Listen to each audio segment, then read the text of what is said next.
Hey everyone, welcome to Sunday Night Geekery number 111. And we've got my awesome panel with me as per usual. Let's see, let's go counterclockwise. We'll be counterintuitive. And we'll say hi to everyone in the chat. We've got the mighty Thor here, aka Matty.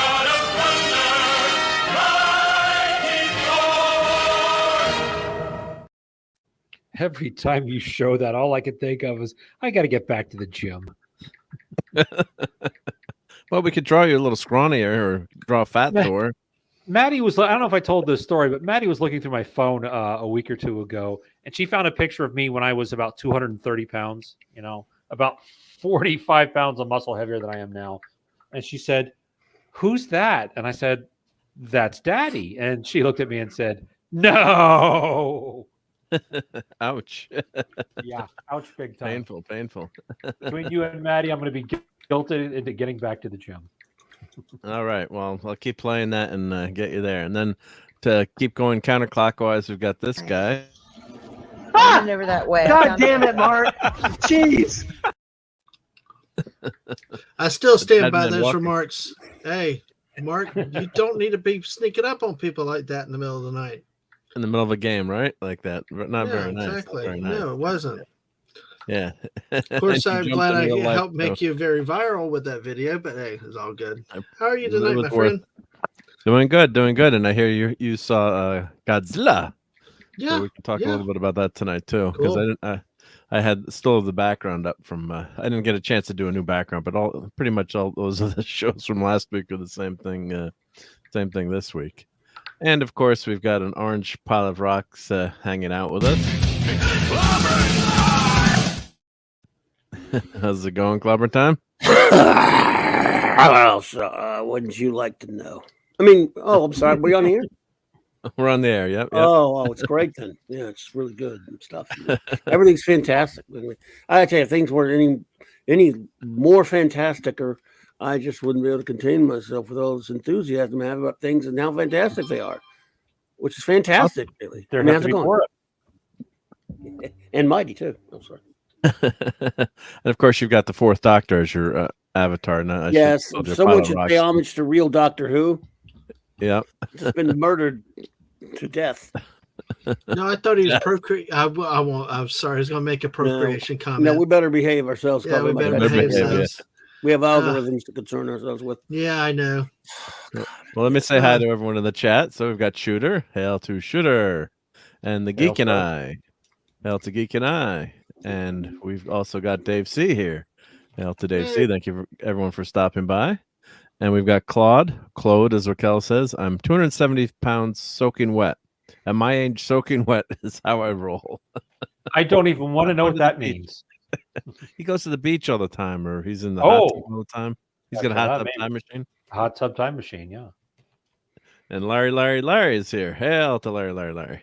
And Larry, if you're the one that gifted me the month membership, then I thank you very much. It might have been, I think. It could have been. Yeah. Could have been. Yeah. I mean, I think the D-Bud in the past, it's hard. There's a lot of great, generous people in this group, so it's the best people ever. So make sure you use those fancy dancy icons we have. Yep, if you remember. Yep. And Phantom Outsiders here. Hail to the Phantom. And Stuart Mitchell, Dollyhead Braces. Hail. Great to see you here tonight. And Claude says, Fanforstic. Oh, God. Whenever I see that, I just have memories of, should I walk out of this movie? I should really leave right now. I'm only 20 minutes in the movie, but I should leave. Yeah. I know the movie was a dumpster fire, but from a graphic design standpoint, that logo was pretty good, actually. Well, yeah, the logo, yeah, well, the logo making the A into the 4. Yeah, I mean, from a graphic design standpoint, it's actually pretty clever. It's actually pretty well done. Yeah, it's the only good thing about the movie. Yes. Nothing else was clever. Oh no, there is one other scene that's really wonderful. I must say that I really loved in the movie.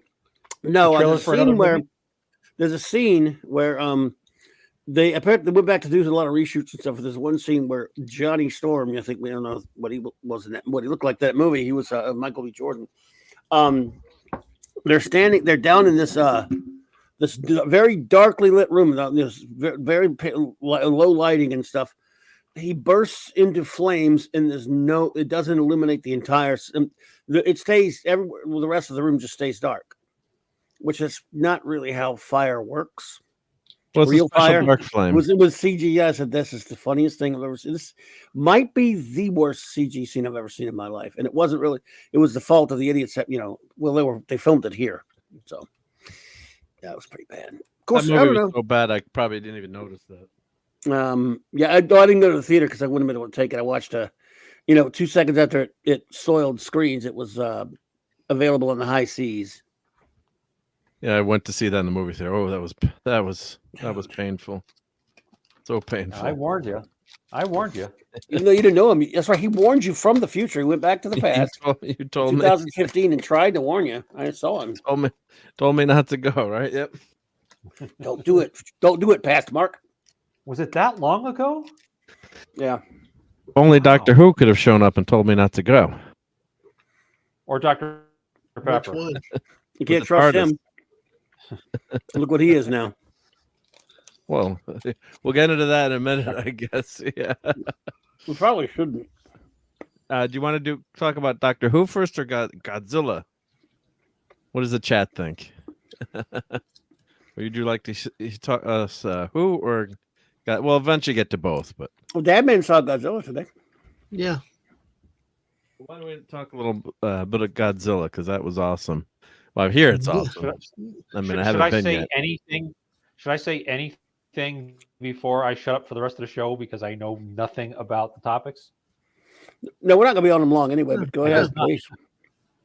No. Where do you want to start? I was kidding. That's my way of saying I don't know anything. I've never seen Doctor Who. I don't have access to any way of watching it. Although, well, you could just be like a typical person on the internet and just talk about and just say things and not have any knowledge, and just have your opinion. You can say it sucks anyway. Like, well, and then yeah, people just, yeah. Right. Arnold Schwarzenegger was the best Doctor Who. There you go. He was the best president. He was the best president. Doctor Who. Hey, he was the best president. Remember from Demolition Man? Oh yeah. Yeah, he became president in that movie. That's right. Before it. Yeah. Exactly. How about them Cowboys, Mark? They are, well, actually, the Cowboys are winning tonight, right now. Yeah, it looks like they may pull a tie in the East with Philly. Well, yeah, I don't know if Courtney can make it tonight, but she's a big Phillies fan and Eagles fan. I'm thinking. She said something in the chat. I didn't see. Is she coming or? I'm not. I've got to check. I haven't had a chance to check. Yeah, check the private chat. She gave an update. She gave an update. Not sure, and I think she was able to get here, but yeah, it's Eagles are going to lose 2 games in a row, then, right? Sorry about the sports ball. Yeah, because they got crushed by the Niners. I thought last week. Yeah. So, yeah, the Niners looked good last week. Yeah. Yeah, she's having some. I mean, problems. Niners actually killed them. So. Yeah. But all right, well. Yeah. Well, so where do you want to start? Jets. Well, talking about mean green things. I'm a Giants fan, but the Jets look pretty good today. I think it's relatively speaking. They beat a pretty decent Texans team. Houston's been better this year. Now, Steve, you've seen a Godzilla movie in your life, though, I'm sure. At least you've seen that at some point, right? I saw when I was a child. I saw the original, rubber suit Godzilla things. Sure. I was about 6 years old when I figured out that they were dubbing because it took the guy 12 syllables to say it's sand. Wait a minute. Are you saying there were a man in those suits? No. They were real monsters. What are you talking about? Kaiju. I did see, God bless you. I did see, oh, God, racist. Good one. I did see, does anybody know what Jira is? Gojira? Gojira. No, just Jira. No, I go with Gojira. Oh, hail, hungry boy. Well, see, that's the joke. There's in the business world. Oh, I wounded hungry boy. I'm so sorry. Maddie will send you a virtual hug. Jira is a software for project management in the business world. So if you have projects that are time bound, you do a timesheet there, but you'll put in, today I did the if you're doing, I wrote the software for this or whatever. And I made this joke because I work for a Japanese company, Konami, and I said, shouldn't we be using Gojira? And the joke's not funny to you guys now because I gave you the punchline away first, but I actually got a pretty big laugh at that. Nice though, yeah. There you go. Yeah, Jira is a software, and I think it is a Japanese word, but it's you put in your timesheet, and you track your projects to how many hours you worked on this and how many hours you worked on that, and it's a way of sort of keeping you know. Yeah. So, but it's Jira, and I said, shouldn't we be using Gojira? And the Japanese guys laughed. Oh God, that was racist. What is it with me tonight? I'll shut up now. No, it's not. Godzilla's banned in Japan. I did see. Yeah, it is true. It is true. And I did see the Matthew Broderick. Oh boy, yeah. The iguana. Yeah. Yeah. Is Jurassic Part 4? Sorry. I mean, I kind of see updating the costume a little bit. I really do, because I'm not a purist like that. But Phantom says that's no suit. That's Godzilla. Just so you know, Steve. Yeah. I wounded a hungry boy with that. Yeah. So yeah, I've only seen those, and that's it. I don't. There's been a newer one since the Matthew Broderick one. Besides the new one, a number of them. Yeah, a bunch of them. Yeah. Oh really? Wow. Okay. So yeah. Well, you have American ones, and you have the Toho ones, which are the original Japanese ones. Gotcha. America started. Other than that, the Matthew Broderick crap, which doesn't really count. He's not really Godzilla. He's the iguana, but. Legendary Pictures started making American versions in 2014 with that one that had Bryan Cranston in it for like 5 seconds. And they made that one. They made King of the Monsters. They made Godzilla versus Kong. And Kong Skull Island, which didn't have Godzilla in it. And they got this new one coming up, Godzilla X Kong. So those are the American, the American Godzilla movies. Toho, they have an agreement with Legendary that they just can't release their movies the same year.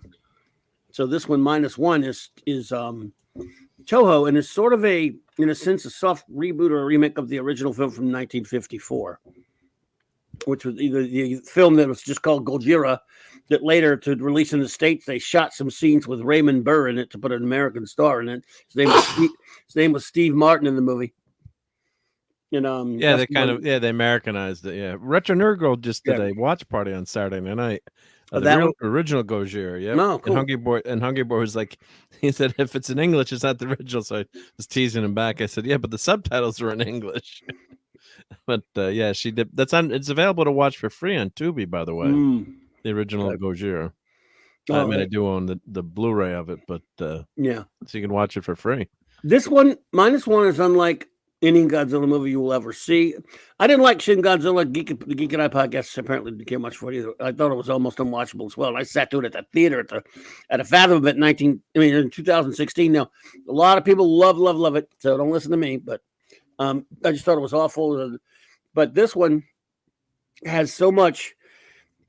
Look, I'm as big an 8-year-old as anybody, so I like seeing the guys in the suits fight each other, the monster fights, the silly stuff like Godzilla versus Megalon and Godzilla, King of all monsters, Destroy All Monsters, and Godzilla versus the Smog, all those. I love those. I grew up loving them. But this one's different. Godzilla -1 is, because usually I make this joke every time, like, you know what, screw the humans. I want to see Godzilla destroy shit. I mean, that's all I want to see. I want to see monsters fighting. Yeah, like that last King Kong versus Godzilla. It was a lot of fun with the monster 20 stuff. Minute movie. Yeah. If you take the monster stuff's kind of fun to watch. The humans, who cares? This one's not that way. This is as extraordinarily brilliant a human story as it is. And again, it's like Raquel talks a lot about science fiction. That's what this is, because it's about the original concept of the first Godzilla film was about our technology creating the thing that destroys us. It was created from Godzilla was evolved from the atomic blast and stuff like that. This is that story, similar to that, but they actually did some set it in a bit of a different point without doing anything spoilery. It does take place right at the tail end of the war, and it goes in a little bit after that, and it's all on some of these islands in Japan. where we see the devastation of the bombs dropped and all that stuff, and it's them dealing with Godzilla, and it's just as brilliant a human drama. The Godzilla stuff's great. If you want you're not going to be cheated out of the monster doing Godzilla type stuff. Only $15 million, and this looks better than any $200 million blockbuster we're ever going to see in terms of the destruction of the monster. It looks incredible. But this is about the human heart, this movie, and it also it is pure science fiction about something our technology turning something into something that strikes back, if you will.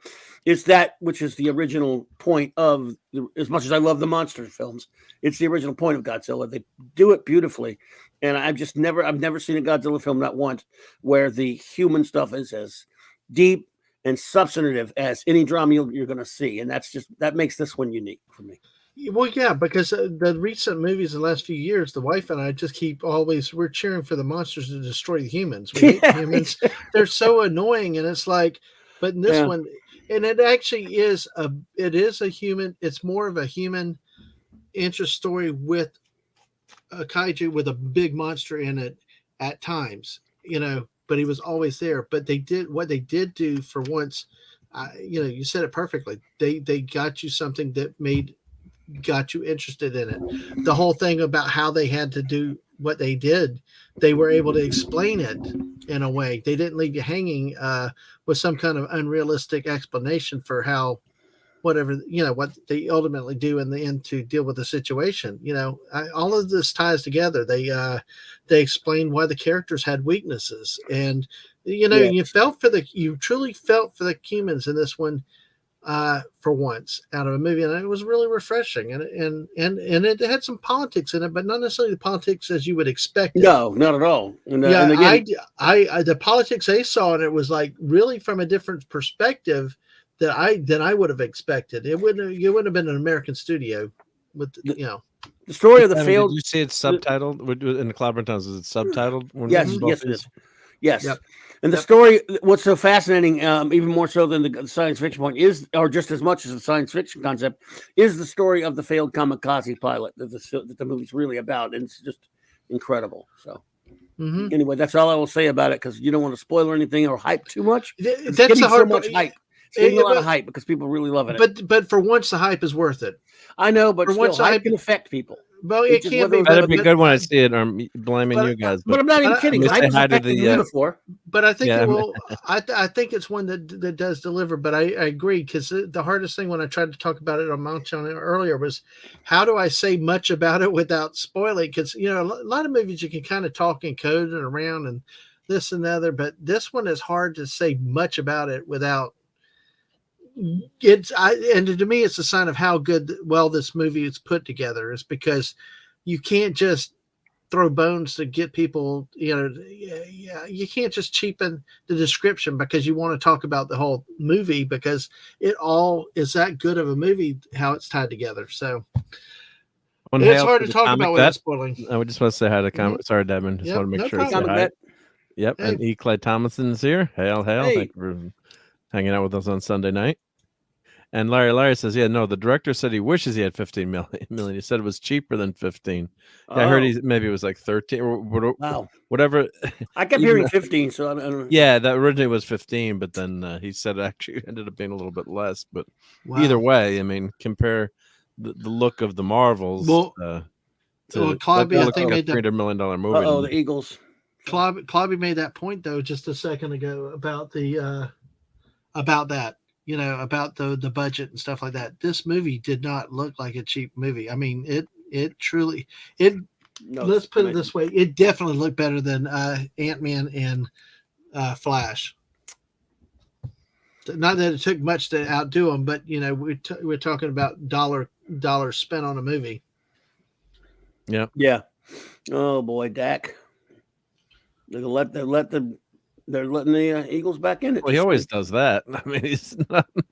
He's never been a reliable. Sorry, we end up sports balling. No, sports ball. That's right. It's okay. Yeah, that's all right. No, No, I was testing you. I'm apologizing. I'm Oh apologizing. God, it's in the third quarter still. Wow. About to be, still third. So you got plenty. Dak was a pick six, if anyone's wondering. it was a strip sack. Fumble. Either way, he gave the ball back to the other team for them to score instead. Yeah, that's what they planned. Yeah. Somebody might have told him it's a playoff game tonight. So. Ouch. but Colby's point is right on this. I mean, and they were not bad effects either. Everything was believable and a lot less. I think it was. I was thinking it was very period accurate too. When you looked at it's amazing. The strips, the destroyers, the tanks, and stuff, and just. It truly reminded me of a black and white Godzilla movie. It's all CGI though, right? I mean, I guess panic in the streets. You can't tell it's CGI, or there's CGI in times, but there's also plenty with human actors down there. So obviously it's CGI, because what else would it be? I mean, it's impossible. Yeah. No, but I wonder, I haven't seen it, but like the CGI in the tanks, I wonder. I guess to say I never looked bad to me, but I'm blind. It never looked bad to me either. And the missus and I talked about it, and she didn't say anything. I've heard one person complain about any of the effects. They're phenomenal. Yeah, so this was back in the chat a while ago, but I remember the CGI for Dane. The Rock, Scorpion King. Oh boy, that was a spin-off of the. That's famous. Reference. Yeah, famous for how bad the CGI was. Of course, to be fair, that was early days of CGI. Yeah, that was so bad. That was so bad that even I knew it was bad when I first saw it. It wasn't a big topic. That's horrible. Oh, and thank you to the Stream Elements bot for saying to remember to subscribe and to clobber like. Thank you, Stream Elements bot. Exactly. Yep. And don't forget, Mark is also on Twitch. I am on Twitch. Yeah, I don't promo that as much too, but I'm on the Twitch. Yep. Yeah, you can get monetized on that side. All the monies is good. -1 written, directed, and visual effects by Takashi Yamazaki. I hate saying names wrong, but Yamazaki. Yep.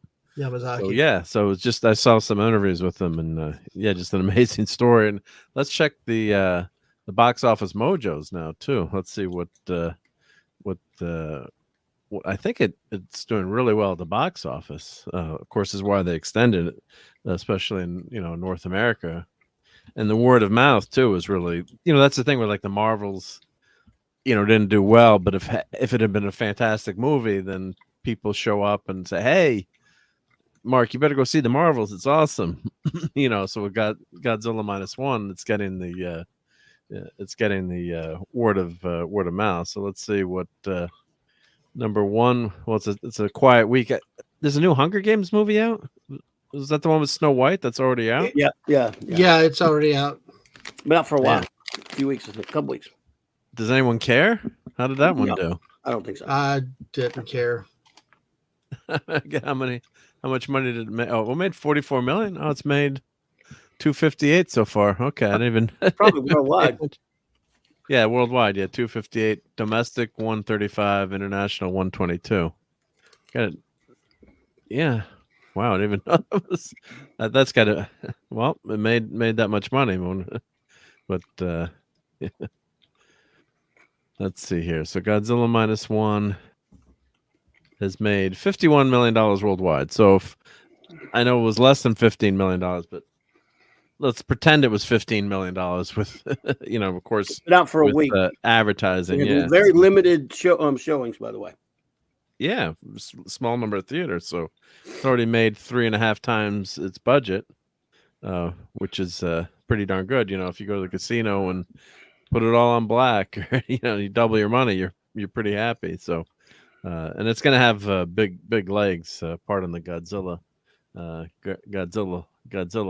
pun, but it's gonna do. Yeah, look at Friday went up 76%. They keep adding showings too. Because they keep adding shows. Yeah. So there's more shows. So the number of theaters went up. So it's still a small number of theaters. So let's see, domestic How do I get to? Let's see. If I go to just see what they do the weeklies. Let's see, or monthly. Let's see. Let's see what. Let's see if I do 2023. So yeah, Hunger Games. This month box office for December. So imagine the budget of the Hunger Games. I'm sure it was probably like over $100 million. I'm guessing, or maybe if someone wants to check that. Oh, we got Lisa's here. Hail to Lisa. Lisa. Hey, Lisa. Hey, Lisa. And we've got could not be reached for further comment. Hail Chad read that Yamazaki wants to do a Star Wars film in a perfect world. Yeah, well, if he's this good with Godzilla, I'm sure he could do a great job with the Star Wars. But as long as it's not a movie about Rey. And that's going to get done. I'm afraid that stupid Rey movie. Oh God, yeah. Oh. Well, there's no reason not to do it. I mean, at this point, from their standpoint, so I can think of reasons not to do it, but they're do it. If they're going to expand it, if it's going to grow any further, then they've got to. I mean, the die's been cast. They got nothing to lose. The more money, just it's the direction they're going. I mean, the worst thing you can do is just do nothing. I mean, they've made their bet. Let them live in it, and we'll have Rays going forward. But not that I will be watching it. I won't be watching it. So. No, I won't either. But it's up to them to. It makes no sense to buy a property like that, do all that stuff, then not continue to do what they've. Definition of insanity: keep doing something that doesn't work. Well, what's to stop them, though? I mean, you and I may. Well, nothing to stop them. I'm just saying it's not smart. Well, but still, I mean, they've got to. I mean, otherwise, you'd have a dead property. Might as well. I know. I don't see them ever going back. So, but if anything, they'll. I got interrupted because Larry just gifted 5 memberships. So that's awesome. Thank you, Larry. So, and the Mandalorian just stopped by, so he got one. So hail the Mandalorian and check out his YouTube channel. DJ Ronnie G got one. Could not be reached. Small Time Republic and Classic Comics. So thank you, Larry. So let's say we gotta play something good for Larry. How about this? And Callie in your place, would you? Probably not. What about you? What about me? Why don't you go? You are expendable. And you're not? No, I'm not. I am not expendable. I'm not stupid, and I'm not going. So thank you. Thank you, Larry. Brain. What is brain? And we'll add that one in too, just for fun. Why not? So the chat's rolling here. So let me catch up to the chat a little bit. No, I'm more. So we've got Mandalorian. I think I should have Mandalorian's YouTube channel in my my list down below of like a gazillion channels, but let me put that in. So he's got some really awesome Fortnite clips, and some of them with Dadman in them too. Oh yeah, I know. It's awesome. Let's see here. Where's Mandalorian? Here we go. I got a list here. Alphabetical is tough for me sometimes. So there we go. So everyone subbed to Mandalorian. Yep. And Lisa's and probably some of those Fortnite clips too, I'm sure. Yep. And JT Kirk, yep. So I think Lisa put in the chat that the Hunger Games budget is $100 million. So if we're comparing those two movies, Godzilla -1, it's just made $50 million to start with, but it's a movie like that on a budget that's small. Let's see that Wish movie with Disney. How did that one do? Not well. Not well, right? Yep. $100 million worldwide. Ouchies. So that's not good for Disney animated movie. I mean, back in the day, Disney animated movie came out, was massive.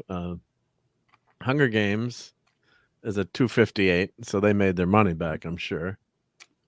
I think this is for December. Could not be reached. So I think it's just December. Let's see if we do by year. Probably let's do by year. Yep. Let's see, or daily. Or just do yearly here. Yep, yearly. What were the most popular movies of the year? So 2023 is almost over. It flew by. Did they have No a surprise there? So did they have a monsoon in Vegas today, Steve? Or bad weather? No.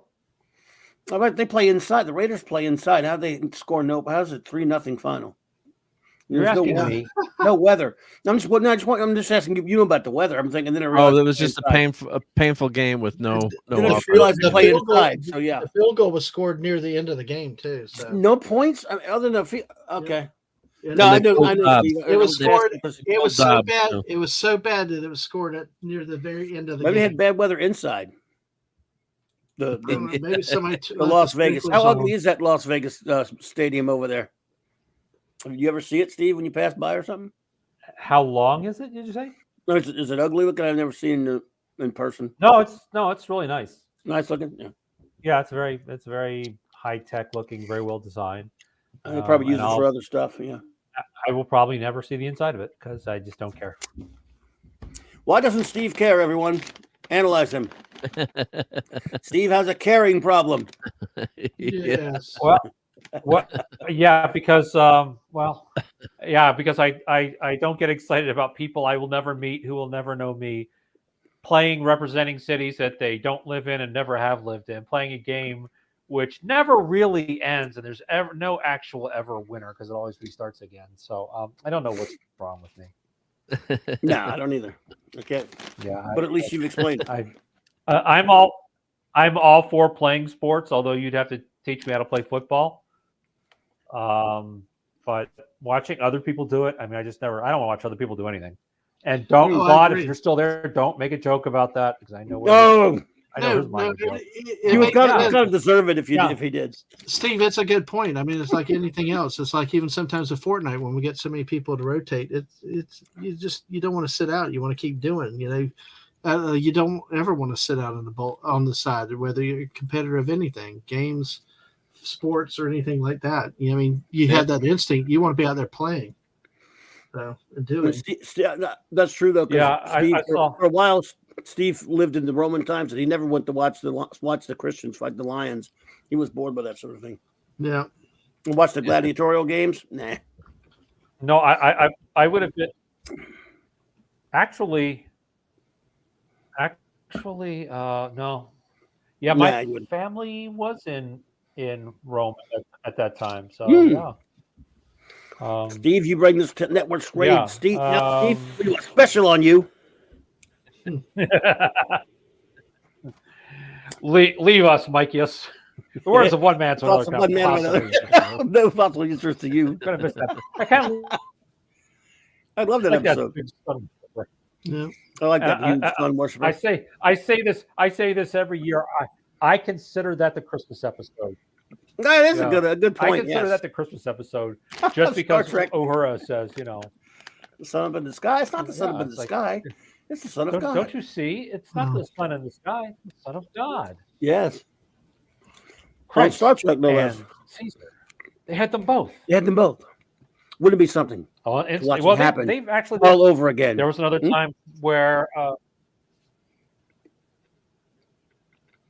they made a couple of references to God, where they said, "Well, just the one is good enough for us," or something along those lines. Yeah, who mourns for Adonais? They made a couple of references to God in the original Star Trek. Who mourns for Adonais? Oh yeah, and then Ultimate Computer when he said Dr. Daystrom felt like right. Murders against the laws of man and God, and even M5 said that. Remember? Yeah, that's right. Yeah, I do remember that. You could do that back then. Steve Claude wants to know, who do you root for in American Gladiators? Gladiators ready? Contestants ready? The American. Flavius Maximus. The American. You didn't root for Nitro or Ice or anyone in particular? I saw the Celebrity Virgin, and I rooted for Dean Cain, who still holds like a collegiate. He still holds a collegiate record of some sort. I forget what. Claude, do you know? What's that? Dean Cain? What about him? Hello? What about him? Yeah, he's still. Well, he was a college football player. He played for the. And Yeah, he he played. holds. He still holds a record for something. Well, He played for. Oh God, it was not Princeton. It was an Ivy League school, but I can't remember which one it was. I thought it was Princeton. Wasn't I it think he Princeton? actually played for the. He was drafted by the Bills or something at one point. No, was it? Yeah, and was he had Princeton? I think he had the same story as everybody. I don't know if it was Princeton though. well, I don't know. I just saw something that happened. The Dallas kicker kicked a 60-yard field goal early in the game. Just kicked a 59-yard field goal. Wow. It And was made it- Princeton, Club. Made it by at least 5 yards too. It was Princeton. Okay. Yep. Okay. That's in the dome. Doesn't count. Just kidding. It's a half dome. You can sort of open the roof. I don't know if the roof's open though, dude. It's closed. Hey, yeah. I don't know anybody kick a ball that far. Period. Indoor, outdoor. I think it's something. That's pretty amazing. Yeah. Well, here's my my video when I got to see the gladiators. Speaking of the gladiators, at Comic-Con this She year. rooted for the French guy. Steve would root for the French guy. Yeah. So that's Lasers in pretty good shape, Maddie's daddy, for 61, right? Well, How about Claude is Cajun, so I'm going to be diplomatic and just clown up. Play that again. What do you think, Maddie's daddy? What do you think about? I've never. I only saw the one episode. No, but look at the So screen it now. was You the see the All-Star screen, Break. yep. He's 61. This guy, watch. Yeah, but I don't know who that is, so it doesn't. That's it doesn't Laser from really- American Gladiator. That's his poster in the. That's not bad for 61, right? Okay, I don't know who he is. I mean, it's, Oh, I'll show. yeah, he's okay. He's either on vitamin S or really working out hard and has great genetics. Yeah, here were the gladiators back in the 80s. Yep. I never watched it either. It was a fun show. So they had all kinds of contests, kind of like Running Man, but you didn't die. You know, they had like the pogo. What do you call these? The pogo games, and you'd like run through a gauntlet and not get tackled, and but that was a pretty good one because it was on top of the two. Then you'd fall off, into the pit. So yeah, it was just one of those, retro things. The only one I saw was the only one I ever saw was the celebrity one, and they had Dean Cain, and they had the guy that played Dr. Cox from Scrubs. Oh yeah, John McGinty or something. Yeah, John something. John C. McGinty or something. Yeah, he is actually really athletic. He was very good. He was hilarious on Scrubs. Yeah, it was a great show. Yeah. It was a great show. And then they had the tug of war. Yeah. Yeah. It was a fun. It was back when you TV was a lot simpler, right? Yep. Remember those battles of the network stars though? Those were fun. Oh, I love those. Lou Ferrigno would go in there and like what he had they had him doing like a face off with Robert Conrad. Remember that? I remember this. Yeah. Yeah.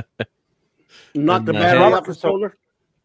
For context, Robert Conrad was a tough guy. He was in the Wild Wild West, Black Sheep Squadron, and stuff. And he was a very good boxer. He beat Tony Danza in a celebrity match, even though Tony Danza was like 30 years younger. And he used to do battery commercials where he'd put a battery on his shoulder and say, "Go ahead, knock it off." I dare you to knock this battery off my shoulder. I still love Robert Conrad. Not because of Black Sheep Squadron, but he was the motorcycle cop in Jingle All the Way. Was he? Wow. Yes.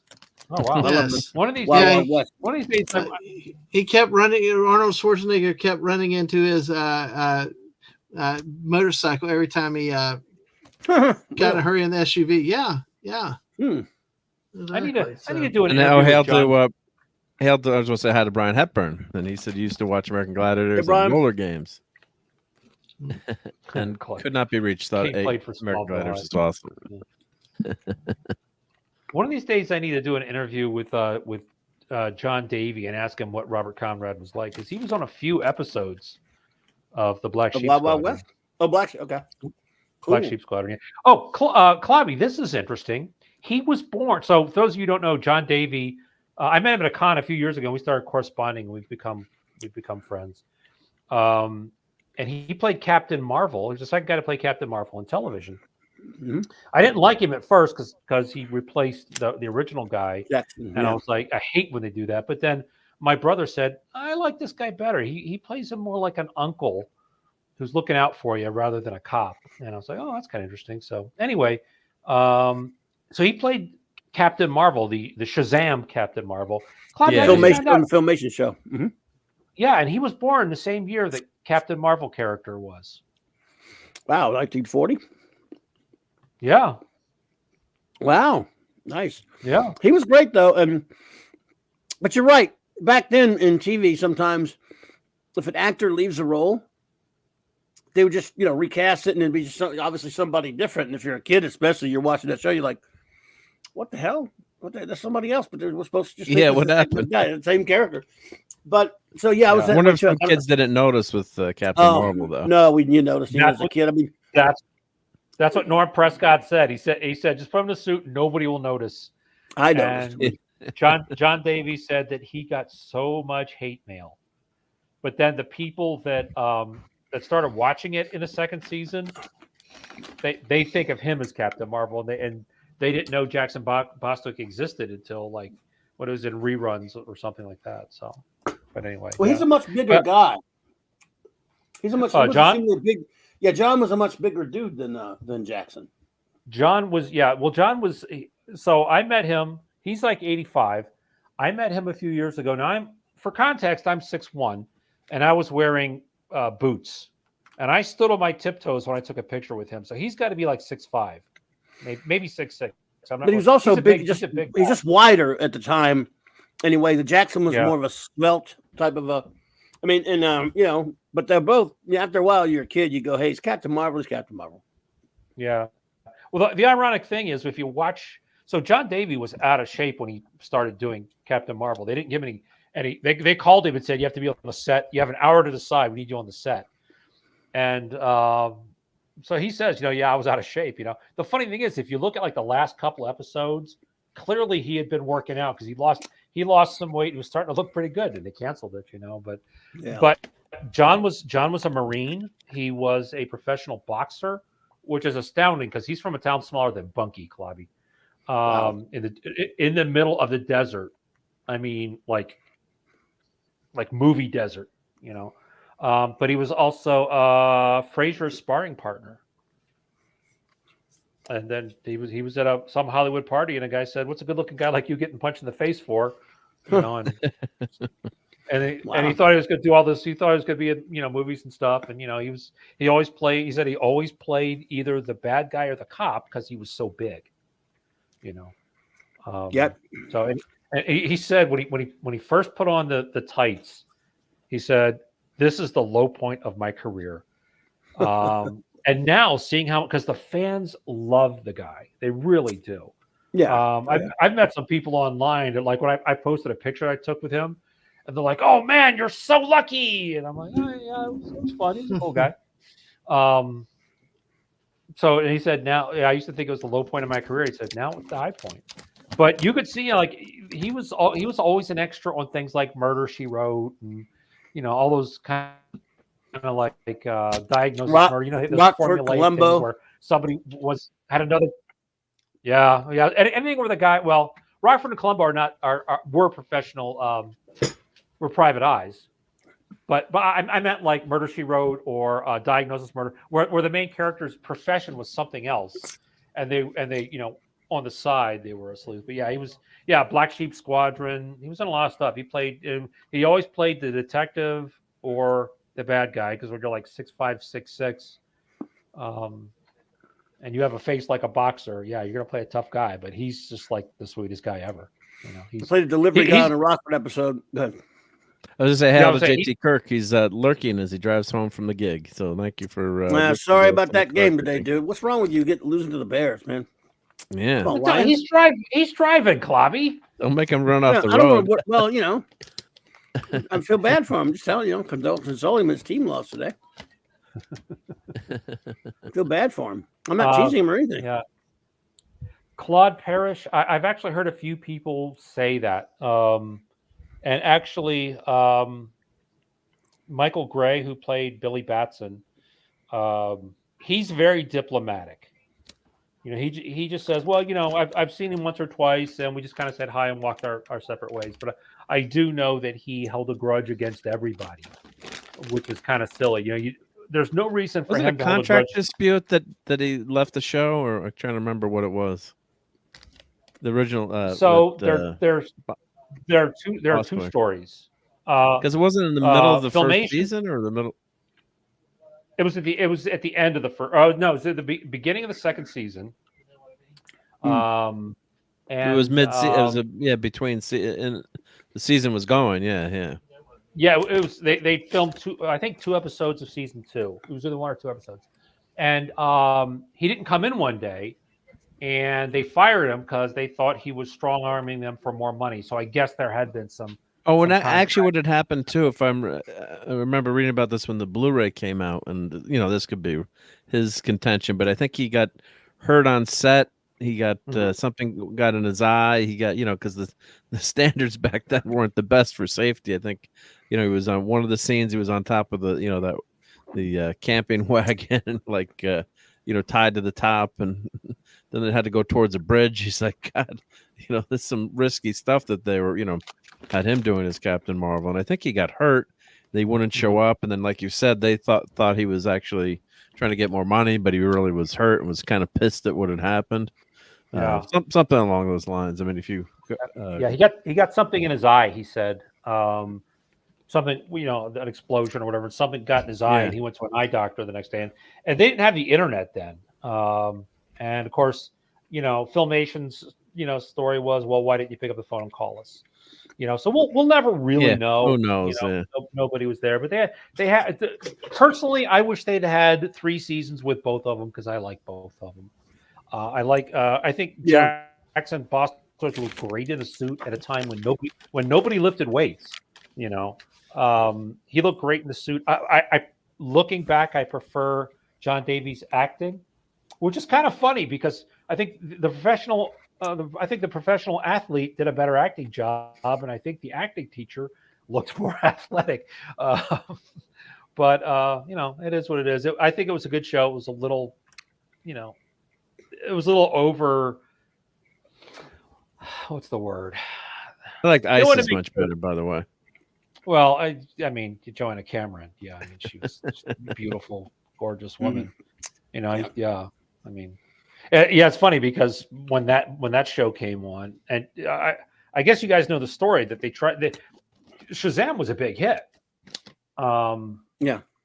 And so they thought, well, let's do Mary Marvel, and DC, said, oh God, we sold this for a song. Let's not make that mistake again. And so they quoted this prohibitively high number for Mary Marvel, and then they said, well, screw that, we'll just make up our own character, and they made up. Isis. Yeah. So yeah. The DC publisher comic. Then she became part of DC, right? Yeah. Irony, yeah. So that's interesting. Brian Hepburn. Davey reminds me of Lee Majors, how he played it. That's interesting. Yeah. Maybe so I could see that a little bit. And we got a Fall Guy movie coming out too, right? Fall Guy, yep.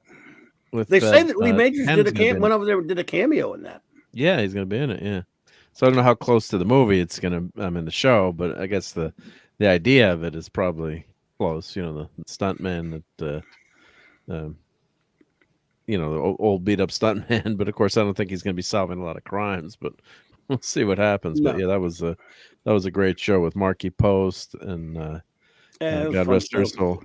And who was the other lovely lady? Joan Slug was before her. Of course, Heather Thomas. And Heather Thomas, yeah. Well, we saw Marky Post in one of the early Buck Rogers episodes the other night. Yes, she is. And that was the... she was everywhere. That was the plot to kill a city. Yep, the two-parter. Yep, absolutely. Yep, Joellen. I love her. Yeah, she was great in that episode. I thought Marky Post, and I know, Dadman, you got to head out in a second, but I thought Marky Post was actually... as good, if not better looking than Heather Thomas. Without a doubt. I'd never seen her other than the Night Court appearance. Heather was pretty hot too. I think she passed away from cancer, cancer. Yeah, a couple years ago. Whoa. I love that Marky Post? But no, yeah, so she in the show, the Fall Guy, they didn't really, kind of show her off. It was Heather Thomas who was she was character. the second. She was Colt Seaver's second boss, but Bounty Hunter boss, because Joanne Fluke played her in the first season. Yeah, and then of course Heather Thomas was there. Then later, either second or third, I forgot what it was. Marky came along. Yeah, and then one of the episodes, I remember they had her show up in a bikini, and I was like, "Wowzers!" They were like, "What?" So yeah, that was it was a fun show to watch. Yeah, I know the stunts, just the girls. Well, Marc's demonetized. Yeah, well, I'm not monetized for ads anyway, so I think that would be okay. Yeah, this is PG stuff. The show was so goofy, though. I mean, it got to a point where Colt Seavers. Well, there was an episode where he fought a samurai dude and kicked his ass. I'm like, gee, yeah. I would actually but he was always.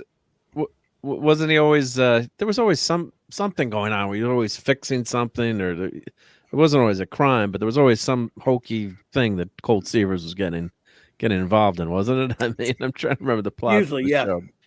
Yeah, it was. Well, he was a something. stunt man who, to subsidize his income, because it wasn't always well worked, he was a bounty hunter. Yeah. So he was tracking people down. Yeah. Yeah. So, but yeah, Marky Post was in the John Ritter. Earring Ray was on an episode of that, by the way. Yeah, man, of Fall Guy. So, Devin, you got to part company. Or you have to go to work tomorrow or something, and you want to get a good night's sleep. Yeah, they're catching up with me, but yeah, I'm gonna chill out. I got a few things I need to do before bed anyway. So, well, don't let me catch you playing Fortnite later. No, I'm not. Just kidding. I passed my time on that for the night, but yeah, absolutely. Wanted to come on top. I'm going to put Mrs. Dadman's channel in the chat. Please do. Yes, please do, because she's over 100 already. She's much better than you. She's actually tomorrow afternoon at noon. She's actually doing a 100 sub celebration and 60 on Twitch celebration by building a dragon. So I can describe it. So she's doing a build. She has her daily show at 9 in the morning. The morning muses come for your daily dose of positivity. But then at noon tomorrow, she's doing a special celebration stream with a build. So, come see. It may be a 2-parter. It depends. It's a big one. So, but yeah, absolutely. Thank you. Yeah, definitely put her, because our friend Raymond Canuck made a video for it with the Battle of 2024, with me and her, and with her to pass me in subs, and I'm all for it. So, yeah, absolutely. Great. Yep. So, if y'all can support her, I'd appreciate that. Mm-hmm. Oh, I got Tuesday. I made talk. I put your chat in. I'll put yours in after now too. Yeah. Exactly. Tuesday night, I may do something about my 5 favorite Christmas movies, and on Wednesday night at 8, I got Grumpy Old Ninja coming in, talking some art and stuff. And then on Friday night, we got our Buck Rogers review, episodes 9 and 10. So that's about it this week. So, hey, a lot more impromptu stuff. So Twitter's the way to follow me when I go live. Oh, and and you were definitely thumbs up for -1, right? -1 was a plus, right? Oh yeah, heck yeah, yes. It's worth going, and definitely see it in the theater. I'm anywhere, and I mean, unless you have those state-of-the-art big screens in your house, it's really worth seeing on a big screen with the theater and the modern technology. So maybe even in 4D. Yeah, I didn't know that, but you know what? That could be. This could be one movie that might be worth it. Our buddy Loki saw it in one of those 4D theaters, but there aren't too many of those around. Yeah. Well, that's cool. I mean, you shake with it though. And you get wet, and all kind of crazy stuff. Yeah. Yep, exactly. Well, Universal Studios had a ride Shrek 4D. So that's the first time I've seen the 4D technology in there. So yeah, it was very cool. That Shrek thing was really cool. Yeah, it was at Universal. So all right. You remember Honey, I Shrunk the Kids at Disney? I think that's gone now at Disney. But I Shrunk the Audience. Yep. Yeah, they took that out a few years ago. And then, but they had something that went under your seat, like they showed a rat on screen, and then they had like air that blew spiders, and the spiders, and the people would go crazy, and then you'd get wet. People are going. People like me that hate spiders. Yeah, exactly. So that's what fun, happened. All right, Dad, man. We'll have a great Y'all have week. a good one. We'll y'all have a good show. I'll catch you later. For being here. Bye, guys. We're gonna play. We got to play Where'd They Go? Now, let's see here. Hmm? We got to play the Dad Man's outro. Yep. Where'd they go? Right there. Oh, screw you! There you go. That's for Dad Man. And hail to Blunt for his reviews. Hey, Blunt. And he says, "What a year for movies!" Yeah. And yeah, and the lead major's theme song. Yeah, that was pretty darn good. Yeah, the Fall Guys song. Yep. Oh God. Lee Mail, not the kind of kiss and tell. What I've been seen with Farrah, it's true. I hire her body. I mean, my body. Oh, that song. Yeah. And Lisa says Mark is good at links. Yeah, I'm not good at golf, but I do have a list of links as a Google Doc that I keep at the ready. Yep. Right. Cold Seavers can beat up Godzilla.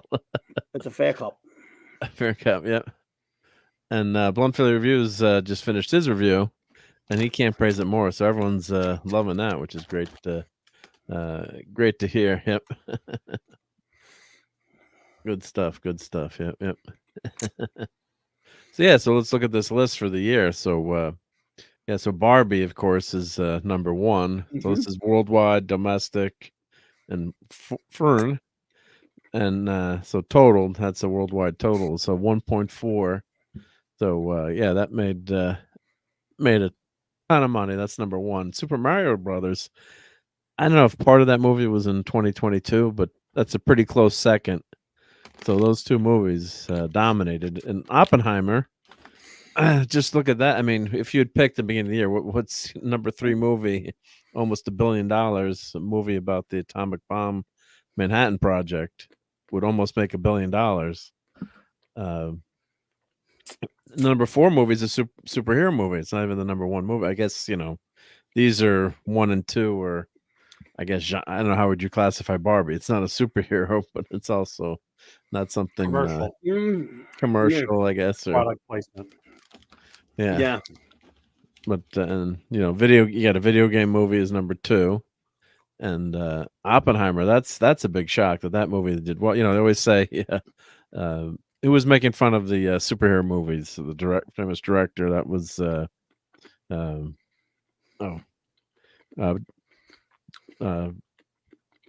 what was his name? He always directs De Niro. Was making fun of him. Scorsese. Yeah, Scorsese. Yeah, drawing a blank. Yeah. And he was saying, they're basically calling them not movies, but I mean, I think the original, the first like he calls them theme park rides. Theme park rides, yeah. On the 4DX, right? Yeah. But I mean, there's a time and a place for both kinds of movies. So Oppenheimer, I still haven't seen it yet, even though it's out streaming. But people say it's pretty good. Yeah, so I hear that's great. Yeah, Guardians of the Galaxy, I did really like that. So that's number 4. Yeah, it was all right. Fast X, part 26 of the Fast and Furious movies. I guess, is that a spinoff, or is that I didn't see that. Fast X. So I didn't see that. Spidey Man Across the Spideyverse, 690. So that's number 6.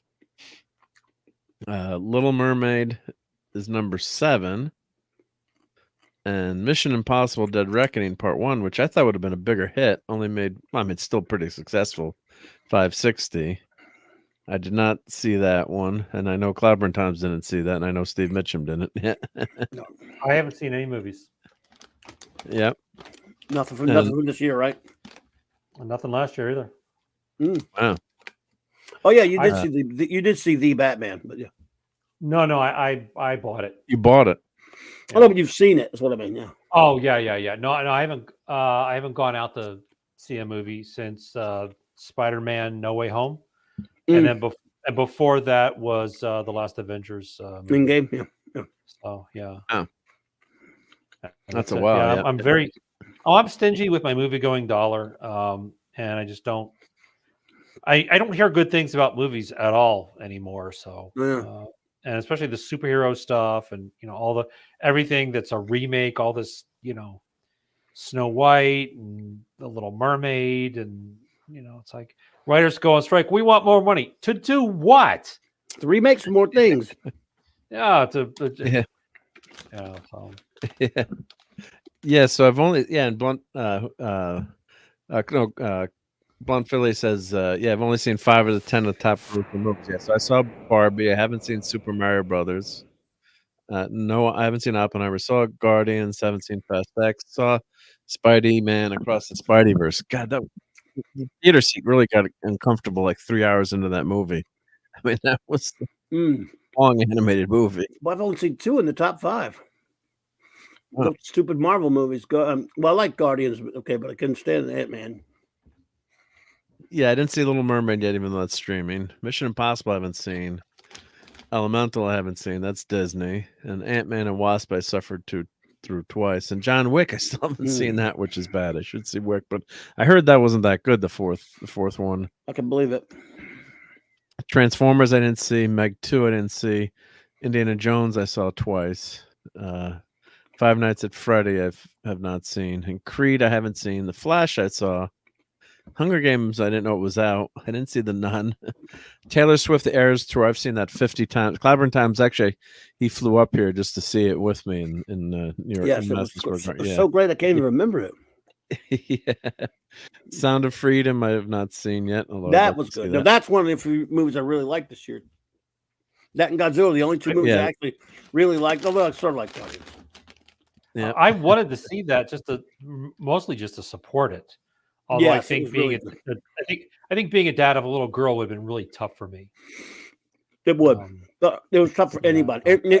All it takes, though, you don't have to have a child. If you have any decency at all, that movie is brutal, but in a very positive way. In a sense, sounds crazy, but yeah, it needs to be supported, and it was supported pretty well, and it's a very important movie.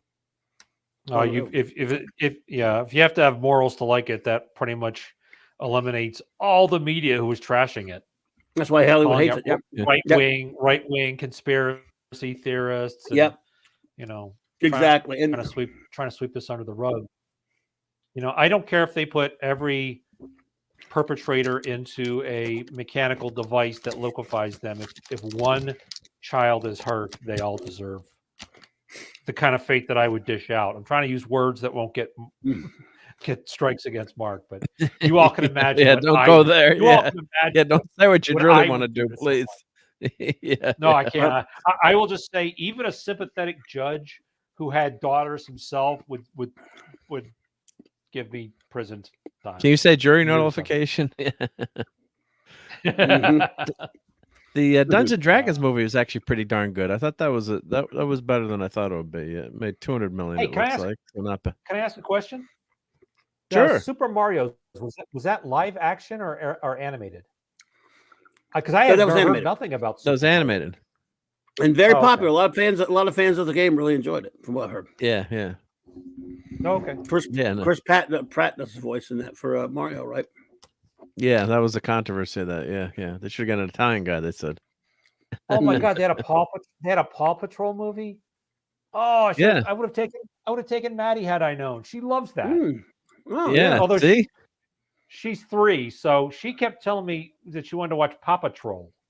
And I'm like, who's Paw Patrol? Paw Patrol. There you go. And she was saying Paw Patrol. It took me months to figure out she was saying, because she's 3. So she's still working on her L's and her R's and her S's and stuff. So even though she's so smart, but I'll stop bragging right now. Well, it almost beat the Marvels on a fraction of the budget. Yep. Equalizer 3. You saw that Clobber Times, right? Yeah. You thought it was pretty good, right? Even I liked the first movie pretty well. 2, I didn't think was all that great, and 3 was just okay. He carries it pretty well. Because Denzel Washington is terrific, but Denzel needs better movies. I mean, he does. It's all right. Yeah. Oh yeah, I know. Yeah. I think he's great. Yeah.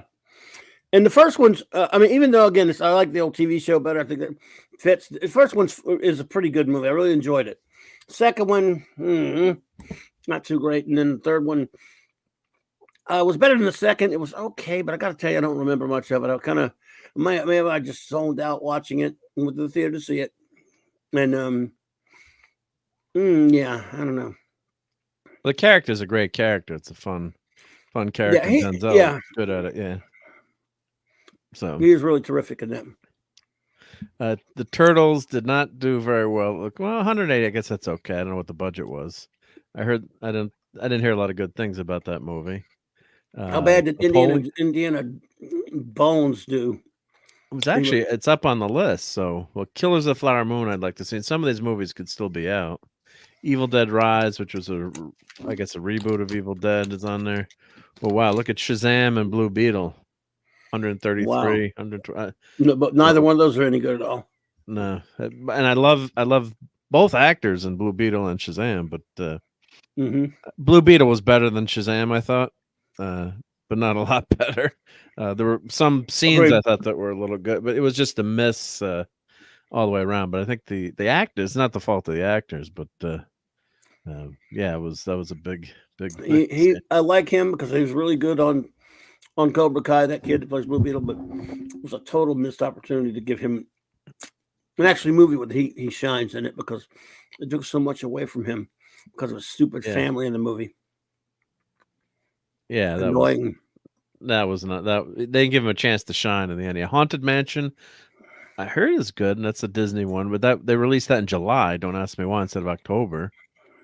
Gran Turismo. Oh, good.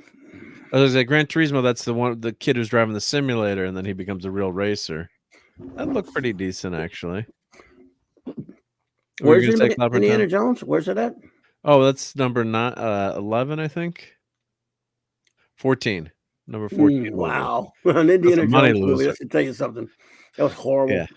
And the only reason it made that 400 million is because of the name Indiana Jones. I mean, if that movie had come out with, but 14, that's a disgrace for a movie like that. Yeah, that should have been in the top. It deserved to be lower than that.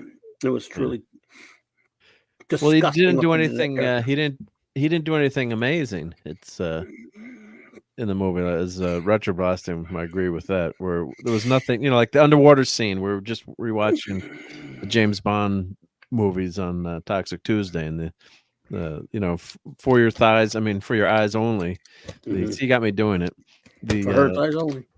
Yeah, the underwater scene is fantastic, and the opening and the scene with that. Bond's got something to do, and in Indiana Bones, I mean, they just dive down and they find the MacGuffin, but there's nothing cool that happens underwater, and and then they get caught, and a bunch of them get killed, but nothing like he doesn't do anything, cool underwater. His Bond is, he puts the bomb on the guy's helmet and he can't get the helmet off, and he blows them up, and they get away with the of course then they get caught when they come up top, but it's a cool scene, very cool scene down below, a lot of tension. So it's a huge difference. It's quality. Something's really fundamentally wrong with the movie. What was it, over 2 hours? Over 2 hours. When a guy can make a video dissecting it that lasts twice the length of the movie, 4 hours, and that 4-hour video is 10 times more entertaining than that movie ever will be. Because Michael's video of 4 hours destroying that movie was worth it, and it was brilliant. And that movie is such a disgrace, especially what he does to his buddy, played by Antonio Banderas character. Yeah, he was a great character in the limited few seconds he was and on. Indiana Jones got him killed. I mean, it was just disturbing. Well, it was the stupidity. What was the girl, though, right? Really? Indiana Jones is the one who set it all up. He got the guy murdered. Flat his fault. Which is more of a disgusting, an example of how disgusting that movie is. And his character was really well done. Yeah. 70s. And could not be reached. He loves For Your Eyes Only. Yeah, it's a really, really good movie. I think it was really well done, and watching it again, and especially when you're reviewing it, and I'm doing the slideshow for it and clipping it. It's a lot of fantastic action pieces. I mean, the skiing scene in there, and they go on the bobsled track is amazing. The climbing scene at the end is amazing. The stunt work, it's all real. So that stunt work in that movie is fantastic. The car is great in that. They're driving the old Citroen. So it's a great car chase scene, even though Bond doesn't have a car. And Hail to 70s. Awesome to see you. How's it going? How about those Rangers? They won again tonight. Hail and 70s. Claude says, when your MacGuffin gets wet, it's all over. 70s. Yeah, Retro Boston did kind of like a Mauler takedown of that video. It's like 4 hours. It's definitely it was brilliant. It was amazing. Yeah, Retroblast. His link, I mean, everyone knows Retroblast, but his link is in my channels to watch down below. He doesn't need my help, that's for sure. No, but well, he appreciates but we always want to mention it. Yeah. But let's see, what other movies did I see? Oh, Titanic 20-year anniversary made 70 million. Cocaine Bear made 88. That probably made money considering, I'm guessing, the budget. Yeah, Air, that was. I hear the bear spent it all on cocaine. Right? Talk to me. I don't know what that is. Magic Mike's Last Dance. No, I didn't. Maybe my wife will want to watch that at all. 60 million. I'm sure a movie like that you can make money though if you do it cheap enough. Mummy. What is 65? I don't know what 65. I've never seen the first 64 of those. Astronaut Crash. Oh, that was not a good movie. Oh yeah. That was just a special effects movie. That was with what's Kylo Ren. Yeah, Kylo Ren. Yeah, what's this? Really, just it could have been an amazing movie. So they actually spoilers. No one's ever going to watch that movie, but they crash land on Earth. It turns out the kickers they crash land 65 million years ago, and they leave some remnants on Earth. Did he find Adric? Yeah, they didn't find Adric. No, but Doctor Who will come back and save him, right? But yeah, so he's fighting dinosaurs, but there really was no tension. It wasn't that exciting, but yeah, it was kind of funny. They were transporting, they crash on Earth in the age of the dinosaurs. Yeah. So let's see, Jesus Revolution. Oh, Asteroid City. That was a dumpster fire. That was Wes Anderson. That was a pointless movie. So yeah, Godzilla -1 is already at number 61, just with a limited release. So that's pretty good. Yeah, Wonka. I don't know why they're doing a prequel for Wonka. The Tom Brady 80 for Brady. Oh no, that's God. On there. Expendables 4. Did anyone see that? No, that didn't do very well. I heard that. Well, that didn't do well at all, did it? Expendables 4. I heard it was 40 million. Yeah, I heard that was bad. Yep. So all these are little tiny. Well, they chickified it, so they did. Yeah. Oh shit. But yeah. So you're looking at the top. Sorry about the fast scrolling, but so you've got. Let's see where the Disney movies are on the top. So, The Little Mermaid was the biggest Disney movie of the year, then, right? Doesn't Disney have? No, doesn't Disney own Spider-Man now? No, they kind of co-own it with Sony. They got to deal with them, I think, but not. Okay. I don't think for that animated though. Only for like the live action. Yeah, so they'd mess up they'd mess up the animated. So yeah, they but they have a deal with Sony, like from No Way Home, starting with that one. So yeah. Mm-hmm. Yeah, and Blunt Philly says, 65B wasn't. Well, I shouldn't say it was horrible. You're right. It wasn't horrible. It just didn't grab me and just seemed boring. There were some cool action pieces, and I liked, the actors in it were good, but it just, the kicker in the end didn't work. I don't know. There wasn't enough drama. It's not, I've seen a lot worse. Yeah, I agree. It wasn't horrible, but it just wasn't, it wasn't wowzers. It wasn't for your eyes only wowzers, when you're watching it. I think with the CGI, for your you go back to these practical stunts. Of course, they're fighting dinosaurs, so it's tough to do. But look how low the Flash is, though. Yeah, the Flash. Yeah, I mean, yeah, should be lower than that. I would rather watch 65 over the Flash. That's for sure. That was terrible. Yeah. Well, Michael Keaton just like. Then I looked at Steve, and Steve and I said, "Michael Keaton." Remember, we're still saying that. Remember that? Yeah, and then of course they have the trope where they meet and they always have to fight. It's like, and Michael Keaton's living in. He's got Wayne Manor and there's no alarms and you can just walk in and the house is all falling apart. And of course, and then you find out his war on crime was successful and he was, it's like, so why is he so depressed and in the house like this? I mean, it's so stupid. They always have to fight when they meet each other. It's like, come on. Yeah. Yes, sir. And Sucks. happy birthday to Jill. Yep. Baldwin talk. And Claus says Cocaine Bear was upset because they used Gold Bond foot powder. Huh? He sniffed the gold. He sniffed the Gold Bond foot powder. I guess that's Claude's. Wow. Yeah. It all went up his nose. Yep. Oh, they're doing an animated Spider-Man freshman year for 2024, then sophomore year for 2025 on D+. Oh, interesting. Yep. Yeah. In 30 years, Bruce Wayne couldn't find a barber. Yeah. And Bluntfield. Sorry, yeah. 65 was better than the Flash, but that ain't saying much. Yeah. I was laughing. Yeah. Adam Driver, that's right. Yeah, he's a good actor. Yeah, and he's a Marine, so he can handle a weapon, but it's if you don't have the material, yeah. So and there's a lot of controversy over the casting of the Little Mermaids, but I guess it still did. I don't know what the budget was, but I guess it's okay, not great. Then Mission Impossible, I thought that would have done better. Internal Elementals, Disney, and Ant-Man and Wasp: Quantumania, but nothing. Disney didn't have anything that made they want to hit that hit that magical $1 billion mark. So, and I guess they do get some money from Spider-Man Across the Spider. I guess they share that. Sony, owns Spider-Man, but Disney must get some of that because of the licensing arrangement.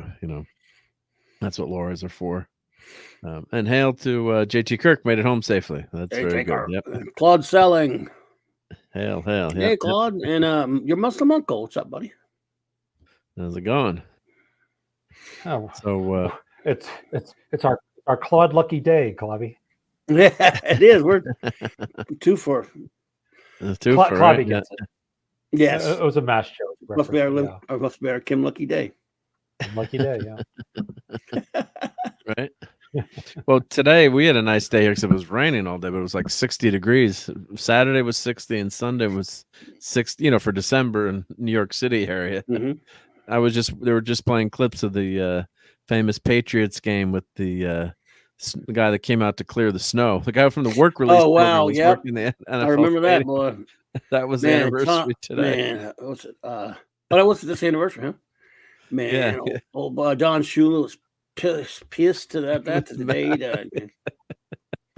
Yeah, so for you youngins who don't know, the back when we had a lot of snow in December, so the sorry about the sports ball, but the kick, it was the Patriots had to try to kick the winning field goal. It was their home stadium, so they pulled out covered with deep snow. You should tell them. Yeah, covered with snow. And the guy on a work release program from a prison who worked at the stadium on the weekends drove out the snowblower and cleared a path for the holder and the kicker. Patriots coach asked them to come out there and do it, which is smart, right? There was nothing in the rules against it, right? I think now they've changed the rules, haven't they? Or yep, but boy, Shula was pissed. Yeah, but there was no rule against it, so why? Ain't no rule. Take advantage. So, of course, most places are. Have domes these days, or Steve knew he could get some sleep with it hanging around with us.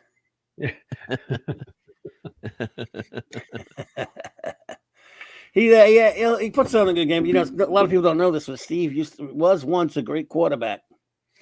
He led the Mega City Bombers to the greatest triple championship of all time. Wow, that's a double reference I don't get. He fought in the famed Tribble Wars. Wow. Now you get that one at least. Impressive. Remember we throwing tribbles at each other? Oh, somebody made a Star Wars reference earlier. I think it was Phantom Outsider. That's no suit. That's Godzilla. Oh yeah. Yeah. That can't be Godzilla. That take a more, can't remember. More firepower. They got thousands of starships with more firepower than yeah. I was trying to remember the original quote and like change it to like a Godzilla. Yeah, of course. Fire breathing breath. And I had nothing. Steve, more wealth than you can imagine. I don't know. I can imagine quite a bit. Star Wars is very quotable. Yes, it is. I got a bad feeling about this. Indeed. But I think, I love this scene. I mean, I just saw this on the trailer, but that looked pretty amazing. That was a good scene in the movie Clobbering Times. Let me know it's triple at all. The That was Godzilla- oh boy, that's some scary shit right there. The Jaws scene. Everyone's calling it kind of like the Jaws scene because it's reminiscent of it. We're gonna need a bigger boat, but times a billion. Yeah, that was a man. That was well done. Right? Very scary scene because they didn't know what he was out there, and they were out there just looking for mines and stuff. They were getting paid to go out there, Because it's after World War II, or it's it was after that, and then they could get work any way they want. And and he got on this crew where they were going out there, and they were being paid so much to pick up mines, American and other types of mines, and that's why they got on like that wooden boat thing. And then guess who shows up? Who was it scary, man? It was. Is that towards the beginning of the movie, end of the movie? Relatively early in the the movie, but not like at the very beginning. Yeah, to introduce Godzilla. It's not the first. It's not the introductory scene of Godzilla, but it's Yeah, could you imagine that? I mean, the He's tension in earlier, in the but yeah. trailer was a great. Yeah, it was like, wow, it's it's awesome. Yeah, it's you can just you feel for it, and then it's like that's always my nightmare. And I'm like a super slow runner, so always have that nightmare where you're like someone's chasing you and you can't get away. You're like where I need to have $6 million man's legs right now. Yeah, it's that scene. I always have the dream that I'm chasing Mark and I can't catch him. Well, I don't want to let you catch me, right? Yeah. Well, no. I've got the new nozzle for your 3D printer. I'm trying to give to you. Okay. That makes sense. Yeah. That's why. You keep saying something about oysters on pizza. I don't know. Yeah. And never have too much clam pizza, right? That's the scene when he said, "You go in the cage. Cage goes in the water. Shark is in the water. Our shark. Godzilla. Farewell and adieu, fair Spanish ladies. Farewell and adieu to ladies from Spain." James Doohan was in Jaws. No, that was that's Shaw. Robert Shaw. Yeah. Quint. Yeah. Well, gentlemen, it's 8:30 here. It's ironic that it's 8:30. Yeah, oh my God, that's late. It's late for you. Got late early. It's ironic that the guy in the earliest time zone is always the one that has to leave. True. The earliest, but I no, get up at 5. Early Lawrence bird. Welk the Lawrence Welk show was on at 9:00. I heard out there. So. Wow, you're old, man. You are With the old. bubbles. Dude. Wow. If you know who Lawrence Welk is, you're old. Was. Sorry. I've watched a lot of Lawrence Welk in my time. I'll have you know. Was that punishment for something? Yeah, great grandmother. Grandparents. Yeah. Oh, yeah. And then you watch Hee Haw after that, right? You watched Hee Haw. Hee Haw. Oh God, I had to watch Hee Haw when I was a kid. Yeah, we did too. My parents. My grandmother would watch Lawrence Welk, and my mom would on Saturdays would have freaking Hee Haw on. Great Lawrence Welk. Where are you two not? The Hager twins. Leave me here all alone. String Bean. Roy Clark. The Hagers. Roy Clark. Buck Owens wants to know. I'm not playing Jeopardy here. Yeah. It was basically a variety show, but he played a lot of polka music. So think of American Bandstand or Soul Train, but for 40s music or 30s Bandstand, music. But he was no Dick Clark. Yeah. It was a pretty mellow show. And the big highlight of the show was where the bubbles would come out at the end. So you hear the bubbles? Wow. You don't know who Lawrence Welk was, JT? You must be young. How boring is your life when bubbles are the high point? Yeah, that was the high point of the show. The bubbles would come out at the end of the show. You'll be telling me you don't know who Red Skelton is next, JT. Yeah. Yeah. Or Ed Sullivan. Or Really Big Shoe. How about Merv Griffin? Well, that's a little bit later, but yeah, you might know who that. Mike Douglas. I don't know. Mike Douglas or Merv Griffin. I saw a rerun of a clip of a rerun of Mike Douglas. It just showed up randomly on my YouTube feed. Yeah. And they had that one with we've talked about this before, where they had Jamie Farr. Jamie Farr and the comics guy. Yeah, comic books. He was a big comic book fan. Yeah, Jamie Farr was a comic book fan. Yeah. That's right. Big time. So yeah. Steel City Comic Con. Yeah, so Lawrence Welk was a American television musical variety show that Mark's grandparents loved to watch together, hosted by big band leader Lawrence Welk. The series aired locally in LA for 4 years, from 51 to 55, then nationally for another 16 years, from 55 to 71. I was born in 68, followed by 11 years from 71 to 82. Repeat episodes are broadcast on PBS. The airings incorporate an original program, usually a color broadcast from 65. Yeah, color from 65. Yep. And then, it was it's just one of those old timey wimey. That's maybe a segue to Doctor Who soon, but shows. So there were 1,065 shows. Wow. Wowzer. But, well, I think as you segue to Doctor Who will be a perfect time for me to segue on out of here, because I know not of Doctor Who, but hail to Red Dress Press. You scrolled away. Red Dress Press, yeah. Yeah, Red Dress. And Small Time. Good to see you. Small both. Time just popped in. Hail to Small Time. Well done. Yeah, but I am going to take my leave. Parting is such sweet sorrow.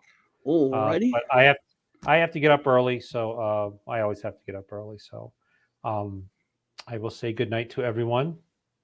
All right, buddy. We're good to talk to you. Leave the stream running so we get the view time. Just kidding. I sometimes I will put it on different devices because I don't sign in except on this computer. So sometimes I try to give you a boost by having it playing on like other TVs and my cell phone and stuff. Thank you. So I will, if nothing else, I will watch it again and just slide the slider all the way through. No, I'm joking. Here you go. Appreciate you being here, Steve. Yep. All right, buddy. I had a Maddie. Have a great week. And you got to go see Godzilla. Come on, just kidding. I can't afford to go see movies. I'm a dad and it's Christmas time, so. Very true. Yeah, I remember those days. Yeah. She's. I didn't know this show existed. Maddie is a big fan of Spidey, and I think it's called His Amazing Friends or something. Oh, there's some new Spidey cartoon. The new Spidey cartoon. The old one or the new one? So it begins. Wait, no, you're not talking the Firestar one. You're talking the one with. No, there's a new one, but that's different. A new one. Ghost Spider. That's and it has Miles Morales. It's very kid, like everybody's a kid. Green Goblin's basically a kid. That's Ghost Spider's Gwen Stacy from the sixth one, another universe, but now they're pulling her back into this universe somehow. So yes. And they have Doc Ock, who's a female. It's like the Miles Morales universe version. And they have the Rhino. And Maddie loves it. So, there's her introduction to. Yep. Actually, before I go, one of the first comics I bought actually was. What was the. Like Marvel 2-in-1 was the Thing, and somebody else. What was the one with Spider-Man where there was always another person? Marvel Team Up. Marvel Team Up. One of the first comics I ever bought was a Marvel Team Up where Spider-Man and Doctor Strange fight against Cotton Mather. Oh yeah! Oh wow! Okay. Cotton Mather of the Salem witch trials, and as you know, couldn't tell you the issue number, but yeah. And as you know, my direct ancestor was hanged in the Salem witch trials. Oh wow! Wow. Isn't that like just a weird? It is weird, actually. Yes. New thing. So yeah. But nice.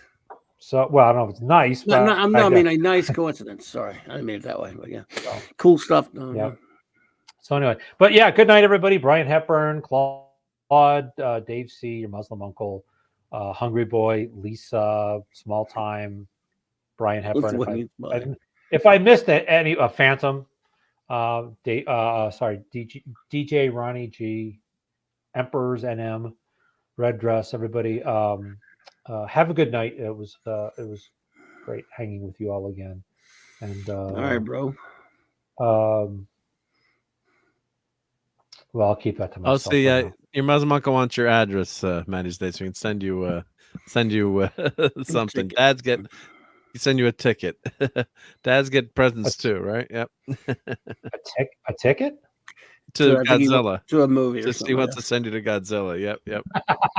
That's very kind of you. I appreciate that. You can send her to Clobbering Times, care of the Clobbering Times Network. I'll send you his address if you promise to get him a ticket to the Marvels instead. Why would you do that to me? We've been friends for years. I just want to see if you'd actually show up. As I always say, Clobby and I have been friends since the actual Golden Age, the actual Bronze Age. Yes, true. We were made of bronze. We're the men of bronze. You were in high school, I think, when we met, or just out. No, I'd already dropped out of high school when I met you. By the time I met you. I didn't know you dropped out. Okay. But anyway, good night, everybody. Dropped out of the kindergarten. Sorry, then. Yeah. Are you doing a show next week, Mark? Yeah, I'll be doing a show. Yep. Why? What's next week? Is there anything special next Sunday? Some people, like as the holidays approach, it's not have Christmas travel plans or whatever. No, Christmas Eve will be 2 weeks from tonight, I believe. Yeah. Christmas Eve 24th is on 24th is on a Sunday. So yeah, that night I'm probably will not do a show.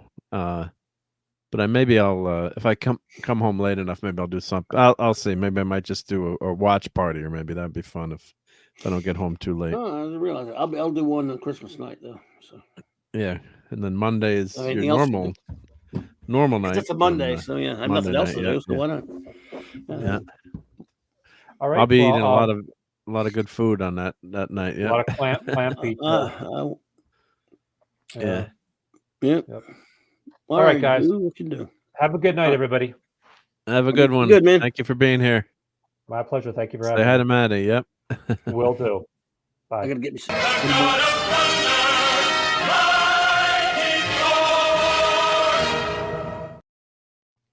BRB, I gotta get some water. Sure thing. Yep. So thank you for that, your Muslim uncle. Yeah, he's got to have some fun too. I remember on Christmas or Christmas Eve past when you're putting together like some of the presents. My boys love Thomas the Tank Engine, the train set. So I got him a really nice train set one year, but with a table and you put the tracks together, but it doesn't stay together. So I had to get out the nail gun and I'm trying to glue the thing and set it because like the boys are going to start playing with this and they're going to destroy it in 2 seconds. I mean, not that it's destroyed, but you want to have the track set up on the table. They had like with the tracks, they had a layout that you could follow, which is pretty cool. I'm like, this is not going to last. So I spent like a couple hours setting that up. Then they trashed it eventually. But it was a lot of fun to do. But yeah, it's a lot of work. But those were some fun. Those are some fun times when you got to do all that work and set everything up for the kids and get all those presents ready, and then you see how excited they are in the morning. It's great stuff. But it's not easy sometimes. You don't get much sleep. And Claude, yeah, they said this is directed to Maddie's daddy. Yeah, they said your ancestor was hung. Yeah, but I'm pumped. Oh no, Claude. Yeah, but. So I guess we're gonna when Clobbering Times gets back, we're gonna talk about some of the new Who. So the third special was out on Disney Channel. I guess tomorrow. Yes, in the afternoon. I guess because they probably go by. I think in Britain was the the 12 p.m. or 12 a.m. whatever. So I think they tied it to British Greenwich time. I guess. Yep. So I'm going to Google the Doctor Who special number 3. So that was the last one. And I'll put the spoilers up because I guess we got to talk some spoilers. Otherwise you can't really talk. I mean, we could talk in general terms, but can't really get to the meat of it. So I don't know if I hope everyone saw it if don't want to spoil it for anyone. But we'll have to, I'll put the spoilers banner up. Pretty much got us pre-spoil anyway. Yeah, you got it. I think, well, you didn't know what happened at the end, so I think that's where the controversy / discussion. I mean, ask everyone here. They care if we spoil the crap. Yeah. So yeah. So do you guys care if we got 25 people watching right now? So thank you. Thank you very much for everyone tuning in on your Sunday night. Well, sports ball is over now too, so you can't watch sports ball. But no, Clobbering Times, and we both appreciate you hanging out with us on Sunday night, and thank you to Dadman and Maddie's daddy for being here too. So especially the dance segment. I missed the. Was there? Did I miss the dance segment? You didn't, well, I don't know. Did you? I mean, it was there. It was just the stupid scene at Unit Avengers headquarters with Doogie Howser dancing. Oh, that's that part. Yeah, that I didn't think that was that. Well, we'll get into it, but we'll put the spoiler. I can spoil something that's already rotten. I confess, I was working in the basement, and I got a new 3D printer, filament printer. So I was setting up my basement so I can put a new table in. I got to put ventilation and working on that. So I miss some of it, but I'm listening to it. So yeah, I think now I'm remembering that scene. But yeah, so I guess I'll put the. I guess no one cares that spoil away. I won't ever touch it. Yeah. So 70s hasn't seen it yet. Or won't seen it. Yeah, don't blame you. Yeah. Doctor Who's dead. Yeah. So let me put this back on the screen here. I'll show some pictures from Who. And of course, I love, I always say that I love David Tennant as the Doctor. I thought he was always fantastic. I love the Doctor he used to be. Not this one. Yeah, and Donna Noble was a fantastic character too. So yeah, that's one of the promo shots. So David Tennant is I think still does a great job acting. Yeah, and Neil Patrick Harris was in it too, was the toy master. Was he the music meister in Batman? He was the music meister, and he was brilliant. Yeah, no, he's got a great voice. He's great. He's theatrical performer. The voice of the Flash, the Barry Allen Flash on Justice League New Frontier, and he's in Dr. Horrible's sing-along music blog by Joss Whedon. He was funny in that. That's right. He was good in that. Yeah, he was pretty hilarious in that stupid. Was it? What's that? Harold and Kumar go to White Castle or whatever. He was actually hilarious. Yeah, that was hysterical. Yeah, he was funny because he's the big star. The quote unquote the big star that they're trying to see. That movie was hilarious. He was funny. He was one of the. I think he was the funniest thing in that movie, probably. Well, he's just a fantastic actor. I mean, he really is. Yeah. He's just great. And Doogie Howser, grew up watching Doogie Howser. Who was the guy that used to come in through the window? Was it Vinny, or what was the Italian kid's name? Or I never really watched that show. But I know he's Doogie Howser, but someone will get in the chat for me, I think. But he had the guy that would always come through the window to talk to him. But yeah, so yeah, Doogie Howser it was the show where he's like a 14-year-old, but he's an uber genius. So he's a practicing MD at like age 14 or 15 or something like that. But it was a fun, really fun show. Yeah, it was a good show. So, but yeah, so there's been a lot of controversy with RTD. Of course, the Jodie Air, horrible stories with the Jodie Air, really, really terrible.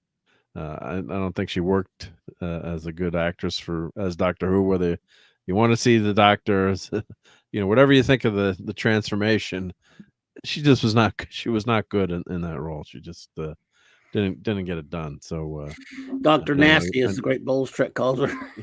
Yeah, she's awful. You remember when Wilf had? Was it not Wilf? It was the older companion was talking about Graham, and then she blew Graham off about and then they had to apologize in the show, and it's like, how do you write a character like that? That one of your close friends you don't even talk about. So yeah, so it's just he was an ugly old white dude. So yeah. Oh, it was Vinny. Yeah, Vinny. Okay, that's what I thought. Vinny Delfino. Yeah, that's what I thought. Yep. Oh, DJ Ronnie G is headed out. So saying ahead of the Sandman. So ahead of Sandman. There you go. Just watch out for Morpheus. Yep. So have a good week. Yep. The Dukesters' parents were also doctors. Yep. Mm-hmm. I never watched it, but I remember it. So that makes sense.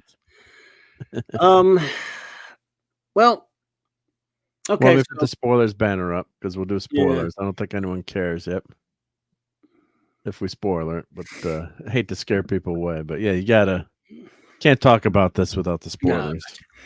First, a little briefly, I would say, if you want to go, if you want to start, I was just going to lay some stuff out on the line about the episode. Yeah, well, I'll just say I didn't think the episode. I mean, there's a whole controversy about we'll call it about the bi regeneration at the end. So spoiler. 5, 4, 3, 2, 1. The rumors are right if you were watching them. David Tennant, his doctor, regenerates into another. They split bodies, so they call it a bi regeneration. Which was a myth, but it happened for the very first time. So now there's 2 Doctor Who's, the same person. There's 2 of them. And I don't want to say the gentleman's name incorrectly, but I think you said Cutie Gatwa. Shooty Gatwa. So I always hate preface that. I mean, I'm not even trying to make fun of it. I just don't understand how it's pronounced. I've never heard it pronounced properly. Yeah. And my people butcher my last name all the time, but I just never want to say anyone's name wrong. But me, no disrespect. So yeah, so that's the big conversation. I didn't think that the episode itself was that bad. Was it a great episode? No, maybe Doogie is a little bit over the top, Neil Patrick Harris, but I guess the Toyman is supposed to be, I guess you Toymaker. Thank you. I mix up my villains. Celestial Toymaker. Yeah, so I didn't think that part was terrible. I think the big controversy is the end in terms of the regenerations and certain things that happen. I didn't think it was overly. We did get some classic characters back. We got Mel back, and we got Lethbridge Stewart's daughter, Kate back in the episode. But just the whole, and I think they're, doing a disservice to the new Doctor too. Whether you're going to watch it or not watch it, I don't think most people are going to watch it. But why have 2 doctors around? But Convertons, if you want to go through what you thought of it, then I guess there's 2 parts. There's 2 main issues. It's like the episode. Well, in my mind was like the story of the episode, and then you get to the regeneration or bi generation, controversy at the end. That's the way I kind of look at it. But I don't know what you thought of like the beginning part of the episode or the up to before that happened. Well, I don't know, man. Look, this episode, just if you were just an episode that was supposed to be celebrating the 60th anniversary, all 3 of them, because there's 3 of them, right? The Star Beast, if you were able to, I know you can't, but if you were able to extricate all of the quote unquote wokey crap in it, I know we don't go super political, but I'm just saying if you were able to get rid of all that, it's a mildly entertaining but innocuous and certainly not like big enough fan pleasing thing for the 60th anniversary, but it would have been just sort of a typical RTD farce of an episode where it's kind of goofy and but mostly harmless. But that's not what happened. They ruined it by bogging it down in all kind of horrible current day stuff. Second one, most of the same deal, except to me, I found it to be a big bore anyway, and it had some of it. It didn't even have as much of that as the first one, but I found it to be mostly pretty boring. But it definitely had its agenda stuff as well.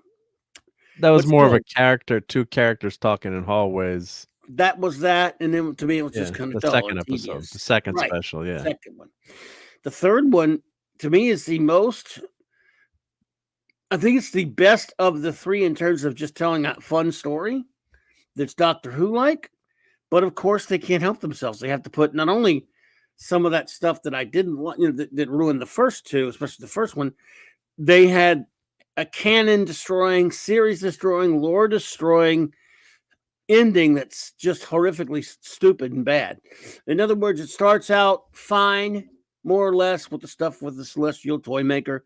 It feels like the typical, Tenet episode. It even feels like they're trying to be more of an anniversary type of a celebration episode, a little bit more.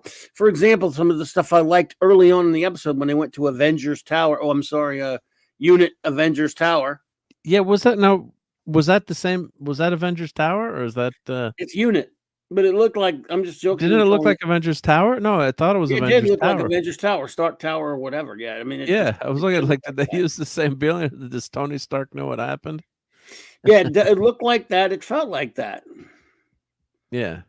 So, that's boring. But there's a scene in there we get to see. This is what I'm talking about, doing something for the fans. We get to see the some of the early characters. We get this Mel. Bonnie Langford comes back as Mel, who was a companion with the 6th and then 7th Doctor for a couple of seasons. Yes, a ginger, a character that was really kind of annoying back then, but she's such a. You've seen her so many years in interviews and different things. She's such a sweet, enjoyable lady. Yeah, that I thought that was kind of cool that they brought her back, and she was kind of funny. She talked about she talked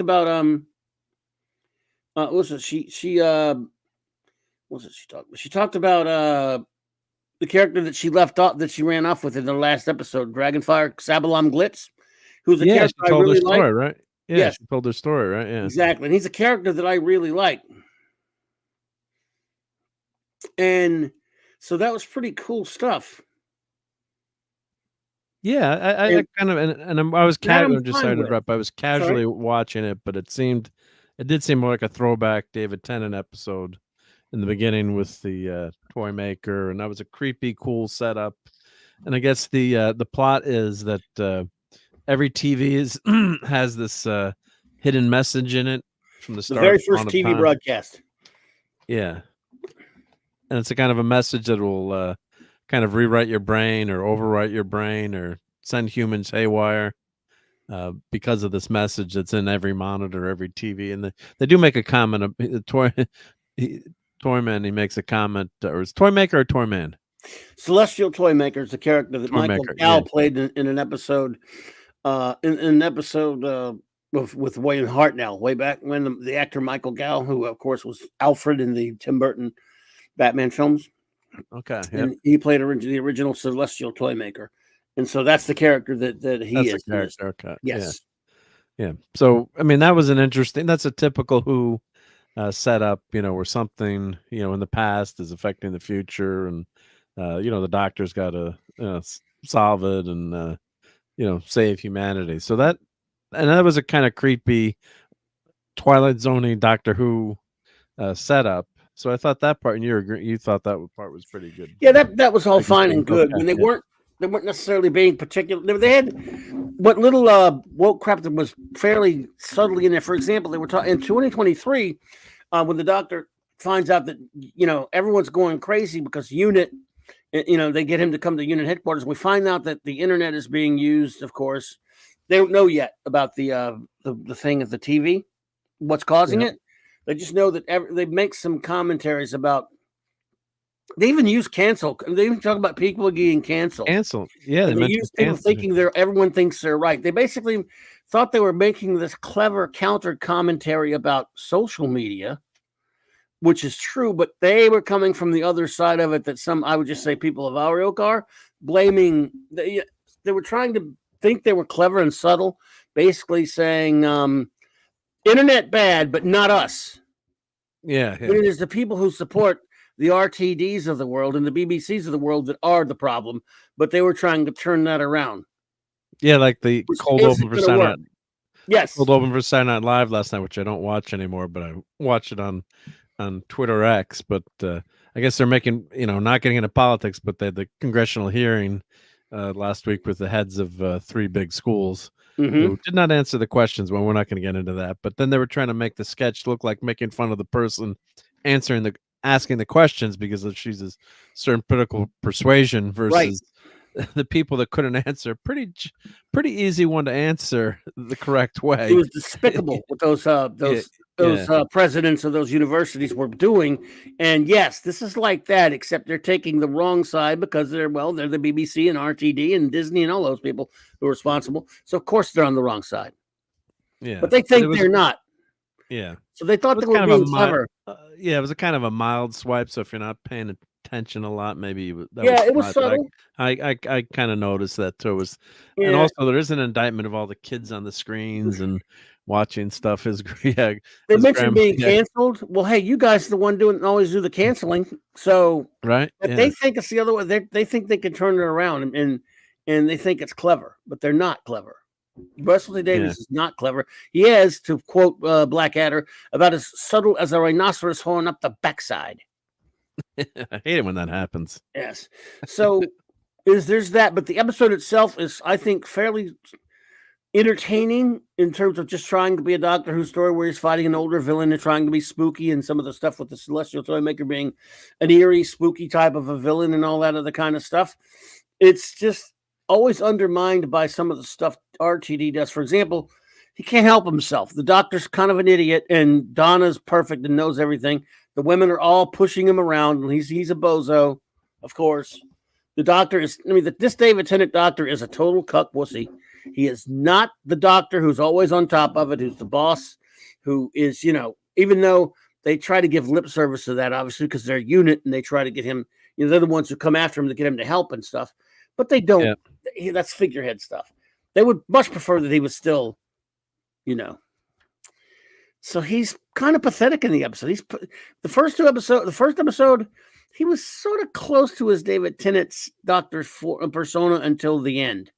And then the second one, he was really pathetic. And now this is just not the David Tennant 10th Doctor, 10th/11th Doctor, because remember, he regenerated into himself once. He doesn't have any of that confidence or bravado. He's just kind of a beat down old twerp who's, for some reason, when he regenerated back from Jodie, he basically is still Jodie, just a better actor, but not really doing that great of a job because he's written a certain way. His clothes grew on him for some reason. That's another thing. I guess clothes come with a regeneration now. These clothes grew on him when he changed. I last night I'd watched just the end of the show. And I knew I didn't care about spoilers with the show, but I'm just going to watch the regeneration part where I wanted to know what happened. And so I looked more closely tonight when I watched it again. So Tennant's not wearing shoes at the end. So they split in half. I guess there's no pictures online of this. So and Chudy's wearing that with no pants. Yeah. So, but what happened if you look at David Tennant? He's got no shoes. He's got shoes. He's got the shirt and the tie. I don't know why the tie is not tied, or maybe Tennant's tie wasn't tied. So they've split the clothes in half. So which I doesn't make any damn sense at all. Regeneration's never had anything to do with clothes before. I know. I'm just saying you the way that it was. So I guess Tennant is commando in the scene, I guess, but he's got his undershirt on. Yeah, so that's pants. But he's got no underwear. Of course, you can't tell that, right? But, and he's got no shoes on, so they split their clothes in half. So yeah, that doesn't really get the episode for me. Doesn't really minor part become truly insufferable until toward the end there when we know it's coming. We just don't know how yet until we've seen it. Hey, Brogu. Hey, Brogu. No hometown. Thank you for stopping by. When it starts to become truly horrible and awful is when, because at this point. It's just sort of some amusing stuff, very Doctor Who-ish type stuff. I really enjoyed seeing Mel. She's nice to see. Everything else is kind of boring and annoying. Unit is always fun to see. Unit, I always love when they had the way they treat the doctors. Like to me, this time they weren't treating him too well though. I don't. They're just like he's an annoying twerp. So he gets out there, he gets blasted by a toy maker with that big unit cannon thing. He hole right through the Death Star Ray. Yeah, but it just barely goes through him. No big deal. And he's dying, and he's gonna bigenerate. Well, he didn't even know it was gonna happen. So no, he wasn't sure. He thought he was just gonna regenerate. He's like, something feels fun. I guess they don't have any pictures of it. There's no explanation of why that happened incidentally. And you're never gonna get one, by the way. Yeah, but no, I was just hoping. Hey, Keely. Oh, Cowboys. So he's like, something feels funny, like he thinks he's dead. He's mostly dead, as the Doctor's never all dead. He's mostly dead, and he's like tells the lady grab his arms. Donna and Mel to pull on each arm. and then I can't say his name right. Shooty. I gotta say with an S. Shooty. I apologize. Yeah, it's gonna start to appear. Hey, Don Power Ranger. Yeah. So yeah, so up to that point, and I gotta say, Shooty wasn't bad in his performance for the 3 minutes I saw him. I mean, I'm just dreading what the stories are gonna be like that we're gonna get, but he seems better than Jody in terms of performance and his demeanor. Oh yeah, but I would get to him, but I just wanted to. Yeah. Roll back. This idiotic scene where she pulls them apart for this bi-generation. Well, they pull them apart, and then we've got two of them, and they just don't explain shit. Like I said, we talked about how he's wearing no pants, and the other one's whatever. Yeah. It's just stupid, you know. I mean, at that point, it's for comedy. It's for comedy. He basically gives birth to his other self. I'm like, okay, they're two docs now at the same time, so in the same time frame. So then they've got to still deal with Toy Maker, and they play game. He plays games. And this one, they play the oldest game of all, ball. You know, they played catch with him or some shit. I thought the oldest game was Fortnite. Okay, well, maybe it's that one they forgot. So they play their stupid game where they finally defeat him. The two doctors have, you know. Yeah, well, just want to say, sorry, they're throwing this little ball around, right? And one time, Shooty throws it at David Tennant. And it's like he almost drops. He's like, we're on the same side. But like there were no rules for this game. It's like, well, wait a minute. You're throwing the ball around. Does that mean why can't you just throw the ball off the roof? I mean, they're on this like 50th story Avengers headquarters. Why can't they just idea. I mean, they didn't care. They didn't care, but they're all doing all these like superhuman catches of this little ball, this little hacky sack. It's just asinine. So that made zero sense to me. But see those things, yeah. Doctor Who was always kind of a sci-fi fantasy, but it's all irrelevant. Yeah, but that part was kind of, you know, if you're nitpicking, that part was kind of silly too. I'm like, explain the rules of the game a little bit. That means nothing compared to the larger scope though that the destruction created here. I think. Well, I think. Yeah. Oh, yeah. That's what we'll get to. But yeah, and Donnie, Mark, I have a 0. I think you're referring to 1,000 subs. But thank you for subbing, and thank you everyone. Yeah, for helping me. I think he means because I have a 1.0, I guess, on my number of subs. I'm guessing that's what Donnie is referring to. Number of subs. I don't know either. But yeah. So anyway, I'll just finish up by saying you get Shooty. Hey, Jill, and Keto Simples here. Yeah, hail. Happy birthday, Jill. Or Happy day after birthday. Jill. It's still her birthday, sort of. So we got a little bit of time of it. Hope you had a great birthday, dear. So we get Shooty, right? Now we've met Shooty, the new of the new doctor and the old, who are now for the first time occupying the same time zone.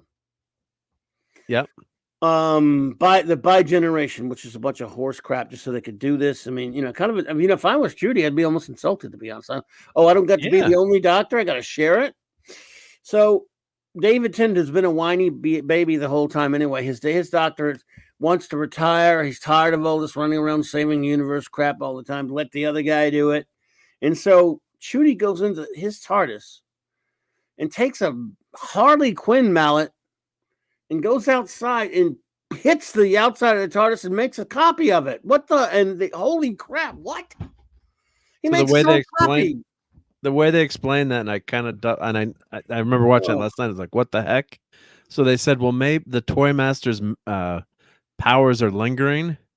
Yeah, I know. The Toy Master, right? But so I'm just explaining in their, so in their universe, so what they've set up, so. Each person gets a prize for winning. So originally, the first Doctor, now it's not the first Doctor anymore. I can't believe I'm saying that. Well, our first billionth Doctor, is won the first game against the Toy Maker.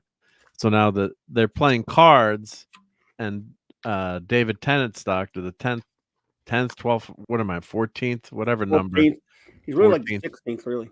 Yeah. So he loses. Playing again, I had a picture of that before, but they're playing war, basically. High card wins, and he loses. So then the next line is, well, by your rules, Doctor, I lost to the first Doctor, beat the second Doctor, or the whatever 14th Doctor. So I'm gonna by the next game I've got to play against the third Doctor. So that's when he shoots him through the chest with the lightsaber there. So he does actually mostly die from that, and that's when so that's when they split split in half. But yeah, they explain it so that David Tennant's prize of the 14th Doctor for winning says, "I banish you from existence." And the toy maker basically turns into like a flat version of himself and folds up. They put him in a box and they say surround him with salt. I guess maybe it's a witchcraft thing. I have no idea. So ridiculous. They put him in the most secure unit section in your unit, of course, but he's been banished from existence. So, but then the way they explain it is they say this the 15th Doctor or the 1 millionth Doctor, 50,000th Doctor. I don't know.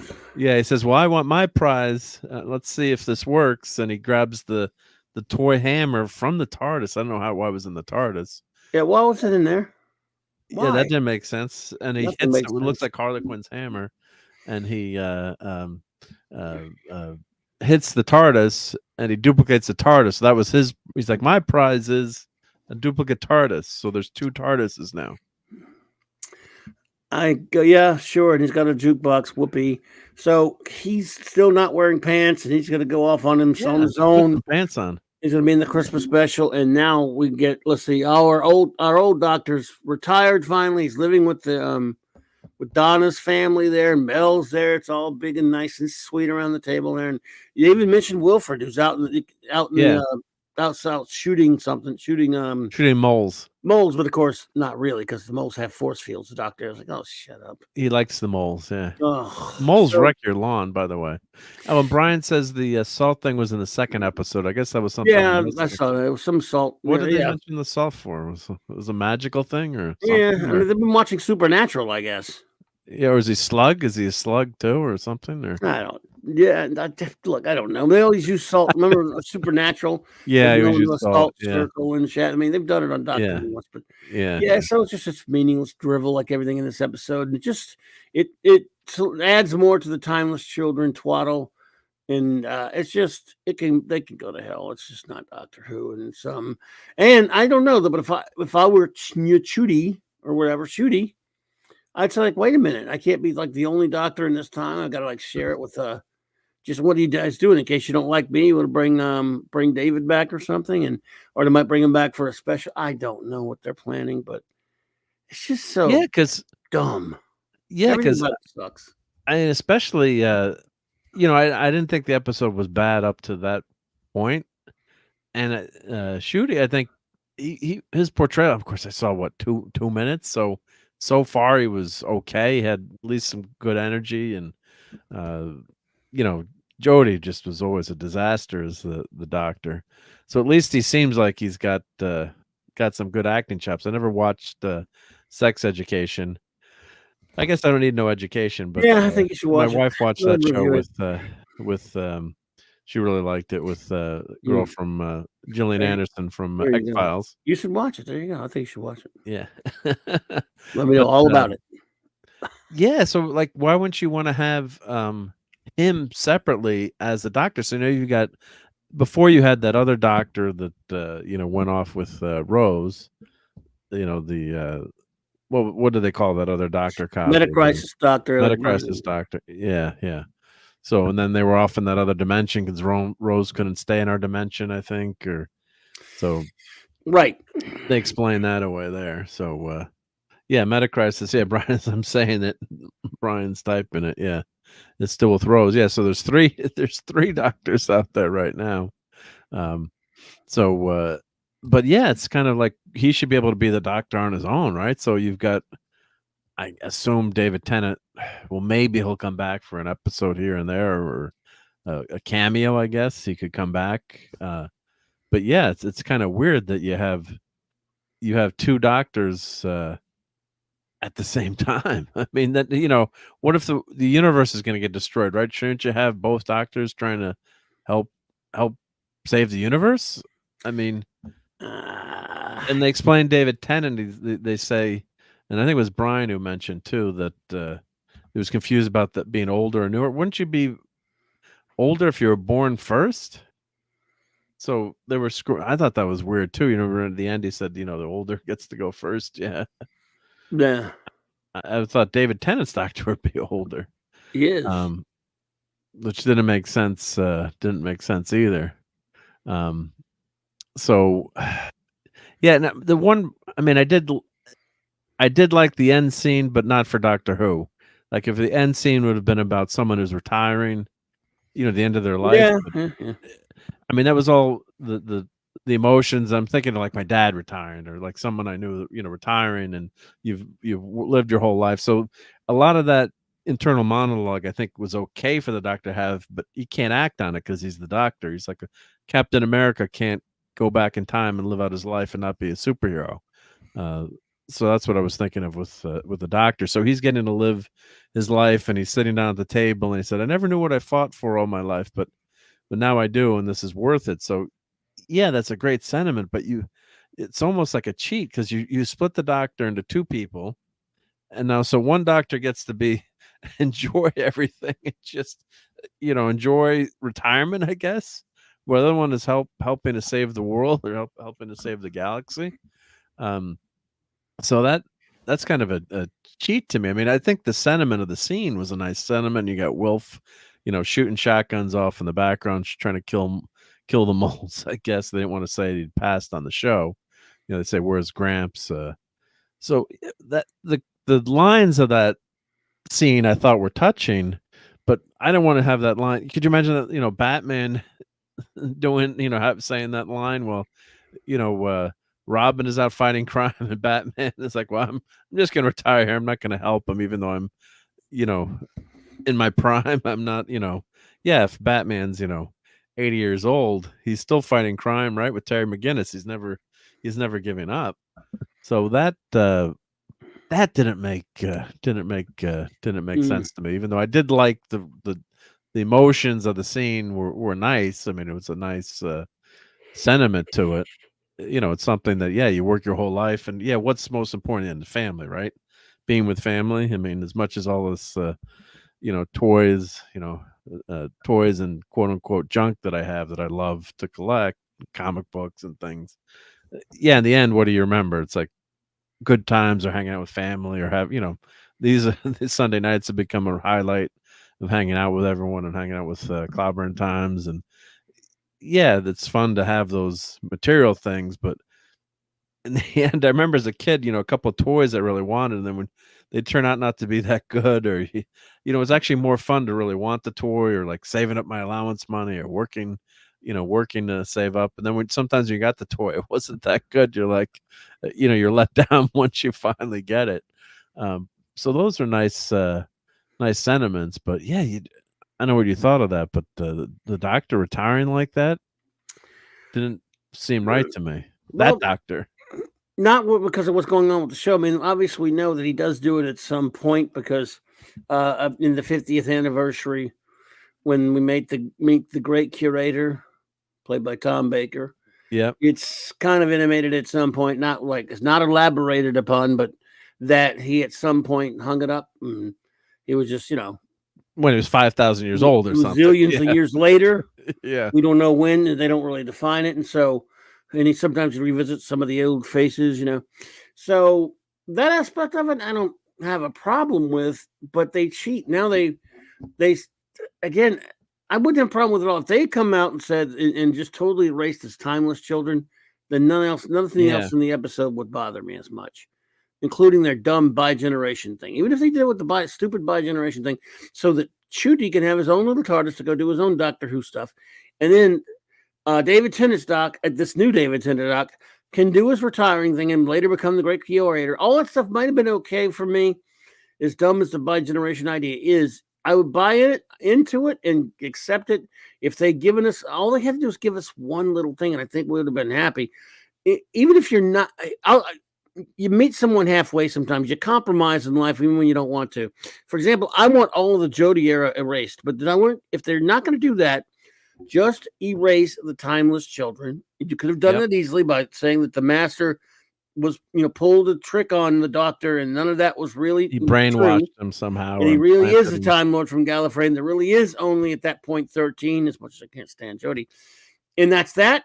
I would have, nothing else in these specials would have bothered me as much. I wouldn't have liked all the woke drivel or any of that stuff. But I've been like, okay, at least they gave fans one thing. For the 60th anniversary, they gave us one thing. They fixed something that never should have happened. And then they did their own way. And maybe I would never even have to watch the show again. And I'd have been okay. I'd have been like, at least they gave us that much. And maybe now that you guys have you created some goodwill by doing that, if they had, maybe I'll watch the Chudy era and see if it's any good. Maybe I will. And but no, you've given us nothing. You've shown no goodwill towards fans who only wanted a few things. We wanted that taken care of. We knew we weren't going to go back and erase Jodie, unfortunately. But if you could have erased that would have been at least something tangible for me to, to grab onto as far as the 60th anniversary was concerned. And I might have even been one of those fans that goes, okay, just since Chudy has run off and he's going to be his own doctor, and we had the other doctor, the bi-generation thing, who's going to settle down. Maybe I can watch it now and feel a little bit better that they're separate, but he's not the stupid timeless children trash. That didn't happen. Now I think I would have probably been okay, but we're never going to get that. That's all he had to do. No, it's just for me. The timeless children has got to be one of the worst destructions of a lore of a franchise ever. I mean, it's just it'd be like Star Trek. Said Captain Kirk was never captain. It was all something Telosians put in your mind. None of those adventures ever happened. Yeah, never happened. I mean, it was pretty simple. Yeah. Yeah, so and I'm sure everyone here is sci-fi fans, but what they did was the doctor then turned out to be a child from another galaxy, and then when the child dies, another universe, the child dies, and this is on Gallifrey, they regenerate. So then the mom, I guess it's the mom, quote unquote mom. Tete Yun is the woman. Tete Yun was the quote unquote singular female astronaut who built her own spaceship, flew out into space for thousands of years or whatever it was, for a lot of years, not thousands, and then found this child in this weird warped thing in this part of the universe. Brought the child back to Gallifrey. Then the child's playing around with an evil boy, because we know boys are evil. Accidentally knocks her off a cliff. She's dying. Then regenerates. Did she try to kill her, or that was an accident? No, that was an accident at first. And when she sees that she regenerates, Tete Yun decides that wants to study regeneration and starts murdering the child over and over again to learn the secret of regeneration. And after doing it many, many, many times, finally learns it and creates the race of Time Lords. And of course, the inference is that child was the Doctor. Yeah, and then they stole the power of regeneration from her. They stole the power of regeneration from the Doctor before it was called the Doctor. Yeah, and Tete Yun created the Time Lords. Yeah, so she predates Omega and Rassilon. Yeah, it's just Tete Yun is the creator of the Time Lords, and she's an evil monster, and she's there before Omega or Rassilon. So so they don't even realize how bad the writing is, because they're setting up their origin. Horrible shit ever. Yeah, but they didn't even think of it that way, right? I mean, that's the no, they didn't. They didn't care. No, but I mean, they're so dumb that they didn't even think of. Well, wait a minute, we're setting this up so the origin is a horrific origin. Chibi did that, and it's his fault. And then all that happened. RTD probably didn't like it at first, I don't think. When he saw how it had pissed so many fans off, this is my theory here. My running theory is, and there's no way to put this is just theory. I have no way of knowing this, right? But we know the antipathy that RTD holds for a certain segment of the fan population, meaning certain like YouTubers and anyone out there that criticizes him and the show and its woke agenda, the whole Jodie era, the Jodie critics, the Chibi critics. But RTD probably as a fan thought. I don't think he liked the idea of the timeless children. He made fun of it a couple times, but then he realized who he hates the most. He hates anybody that's anywhere close to close to right of him politically, and that means rotten, toxic fans. And so he decided, how could he screw the rotten, toxic fans over? To double down on the timeless children. And to inject all this other agenda stuff that he would have done before if the BBC hadn't stopped him when he was running the show before. I'm fully convinced of that. And so all this is his true colors are coming through. This is what he's always been, folks. And he doesn't like fans, and he never did. He might actually have regard for the show and from his childhood that he liked the show and all that kind of stuff. I believe that. But so what? The agenda is more important, and he gets to stick it to fans that he doesn't like. So, the Davros controversy. I'll play this clip. This is how we see Davros now. This is what he looks like. This is 2023. This is our lens. This is our eye. Things used to be in black and white. They're not in black and white anymore. Actually, the episode was in color, idiot, and we all see fine, and you're a moron. But that was Davros not being in the. I know I'm laughing at what you said, but in a wheelchair, you can't have a villain in a wheelchair anymore, which wasn't a wheelchair. How many stars were? There's a life support device. But did you notice Chudy's TARDIS has a wheelchair ramp? Oh my god! Yeah, I saw that. So and then the way they say it too. I mean, I told you everyone, I grew up with a handicapped grandfather, so I'm kind of sympathetic to that, but also. Like he would never complain about anything. He must have been evil. He was evil. Yeah, he had a life support device. Yeah, he had freaking lasers too. Oh, freaking lasers in his life support. I mean, that was the first thing that came to your mind. Like you saw him in a wheelchair and you were scared because he must, he's evil. Yeah, evil. Said nobody ever but Russell T Davies. But like the way you do that too, if the person from unit who's in the wheelchair. If she rolled up to it and it just like automatically went, and she just said, "Oh, that's nice." Like you do it in a subtle way because the TARDIS is a spaceship that can change form. Of course, yeah, it can do something. The chameleon device can do it. Yeah, it's easy enough, believable. Yeah, it's like we know it's locked as the time. The call box, but that I don't mind that as much. But just the way the line was said, it was kind of over the top in terms of. I would have really liked her, and then she didn't go on to the TARDIS too. Why didn't she go in the TARDIS?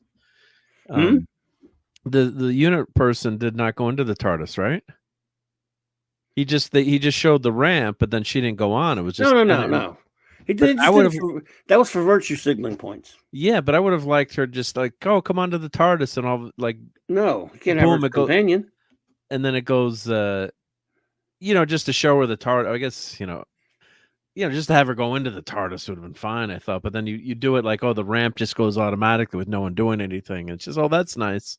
And like just roll, they've got to have like the preachy line. That's, where they say, oh, finally, you finally made the 23rd century. It's like, this is a freaking spaceship that can change its form. And yeah. So, that's so I don't mind them putting a ramp in or having accessible.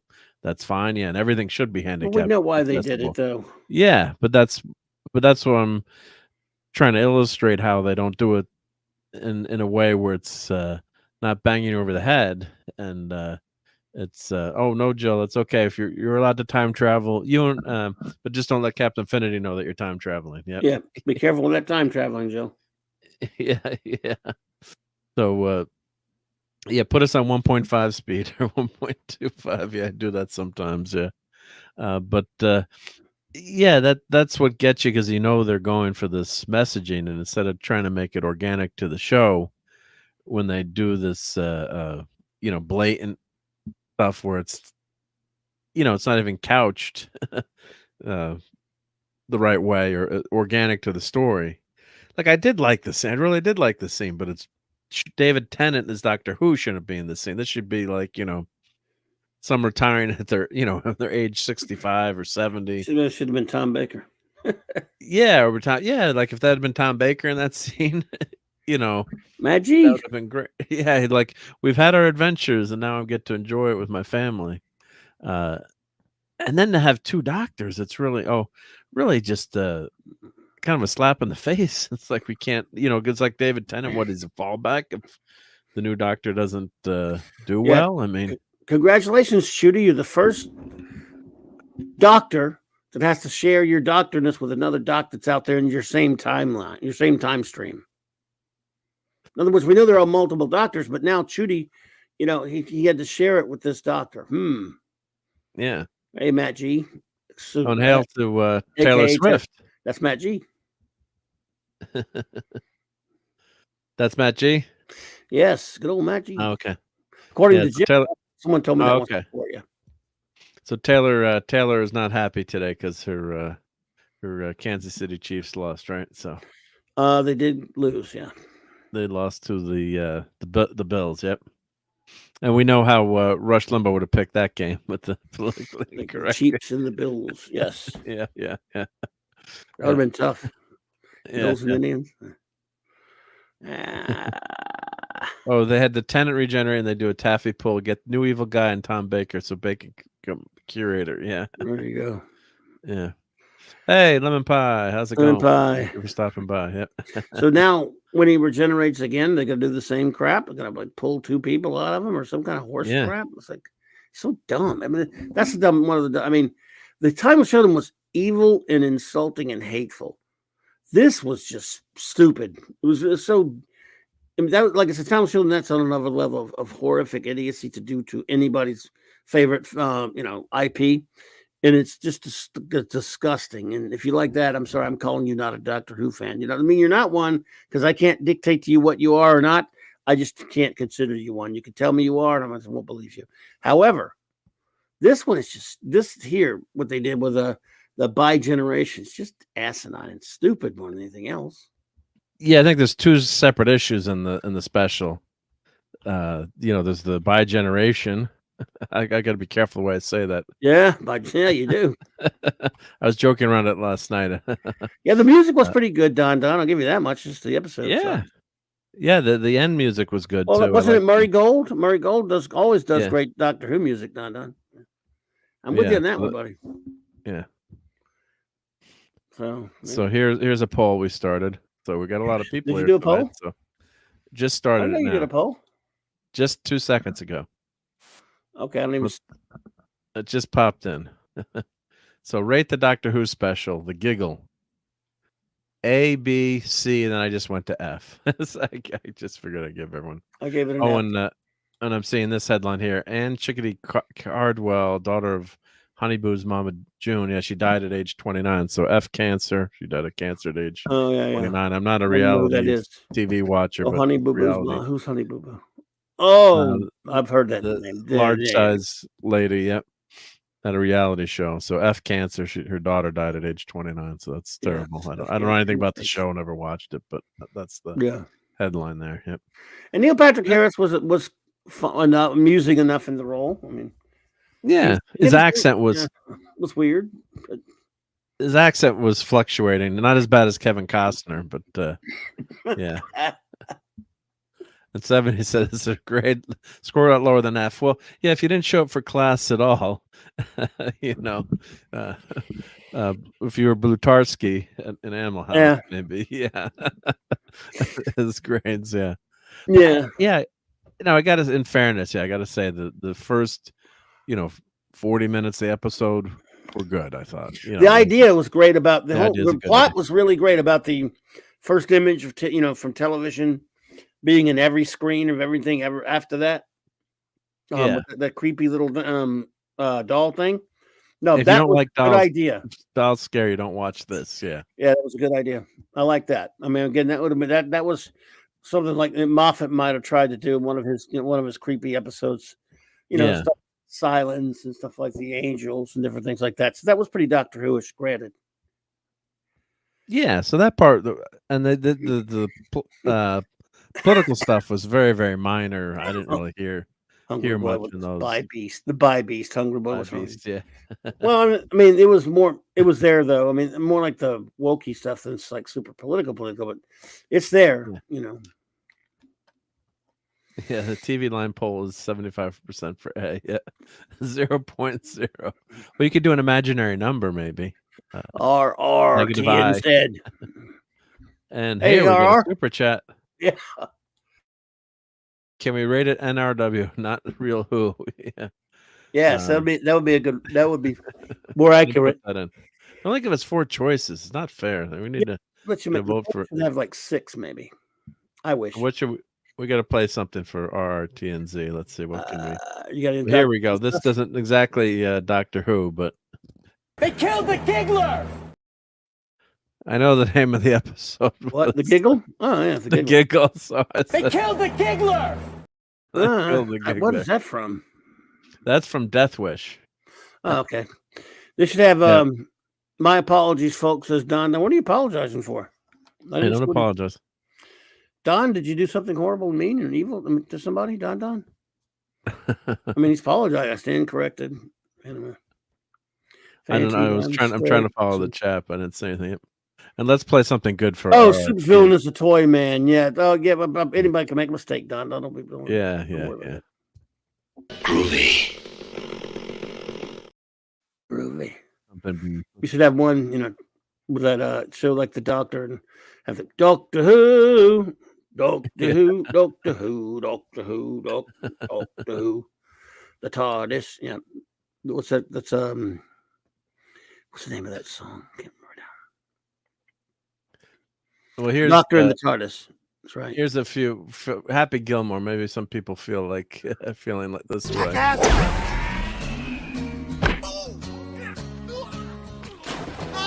This guy sucks. Bob Barker. God rest his soul. Let's do one more from him. Yep. I gotta relabel these so I know which is which here. Now you're gonna get it, Bobby.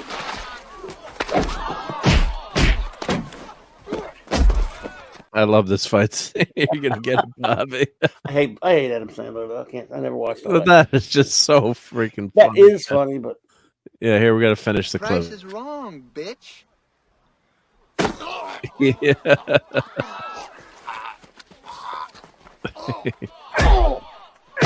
Bob Barker having fun. That's a good one if you're angry at something. Oh man. Yeah. Nice stuff. Good stuff. Yeah. So thank you for that super chat. Much appreciated. Yep.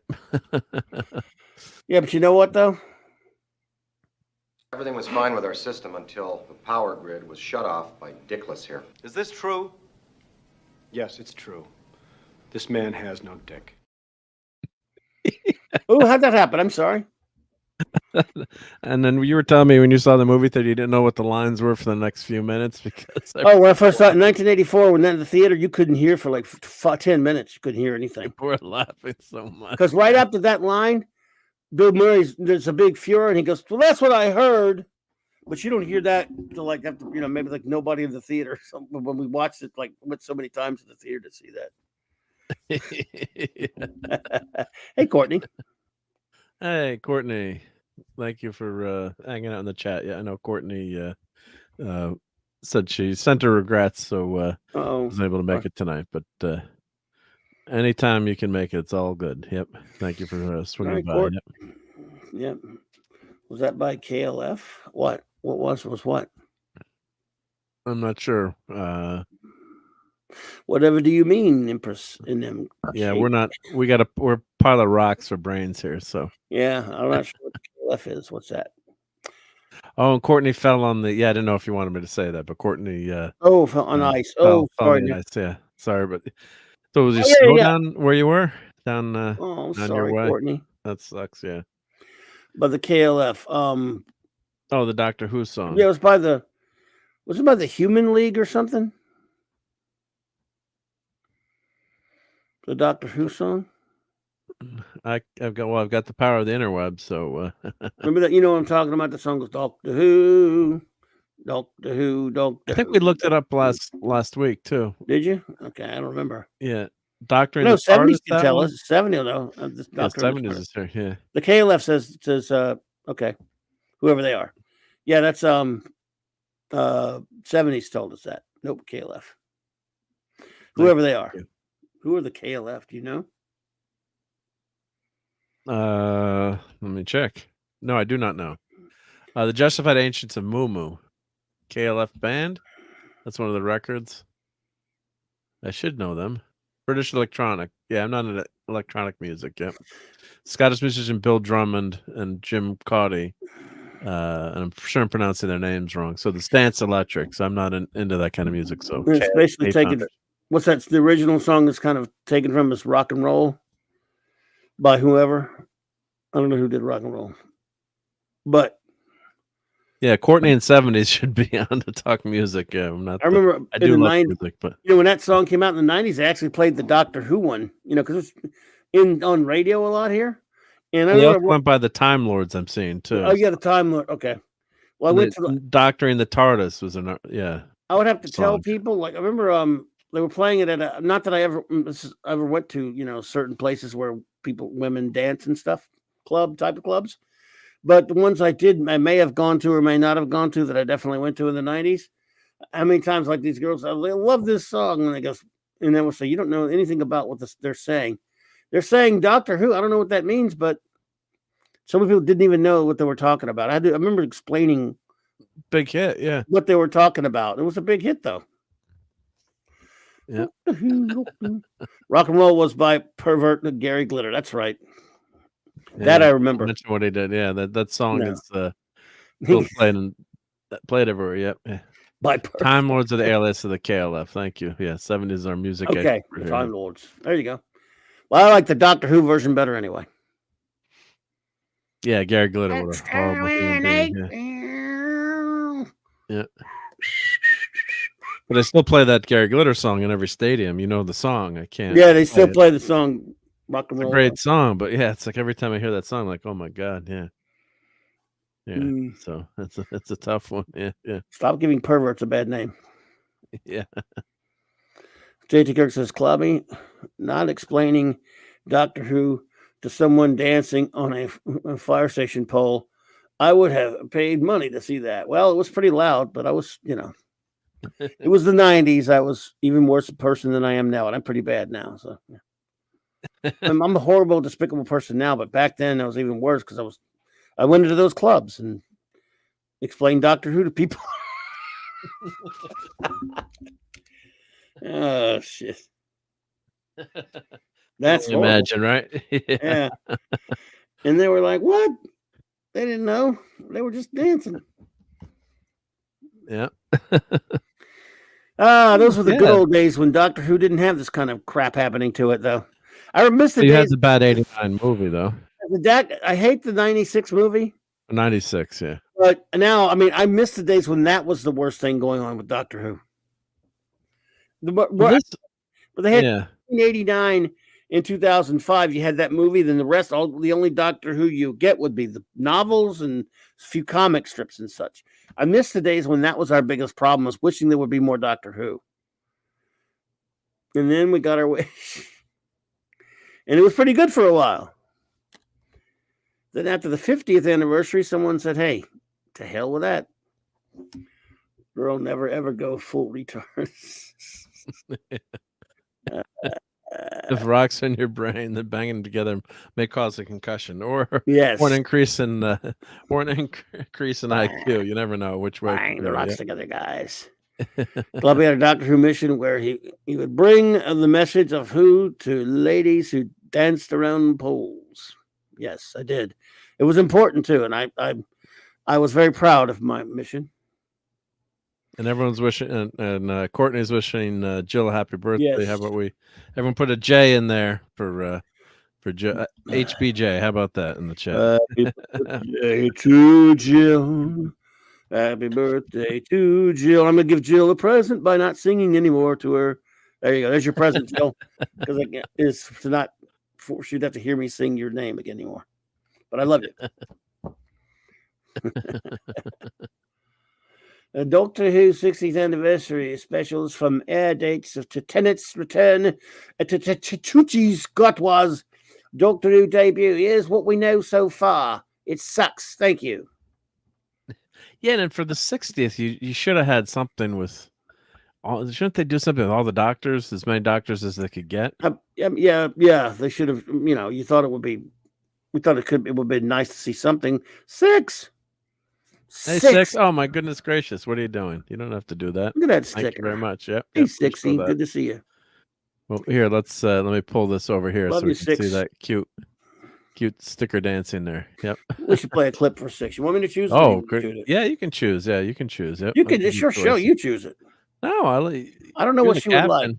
What would she like? Now, yeah, pick. We got all those brands there, so you can pick. You got movies. a lot of stuff on here, don't you? Or 6 can name a movie. Yeah, I don't know if I got it, but I got one. How about this one? You'll find. The 2 Utes. To what? The 2 Utes. To what? Did you say Utes? Yeah, 2 Utes. What is a Ute? Oh, excuse me, Your Honor. 2 youths. There we go. Did you say Utes? Yeah. Sorry. That's just so good. Yeah. Oh, I don't know if you like that movie, but I love one of the greatest movie scenes in history. Yeah. And thank you again for that 6. Thank you. How about this one? Much. Yeah. Give me some sugar, baby.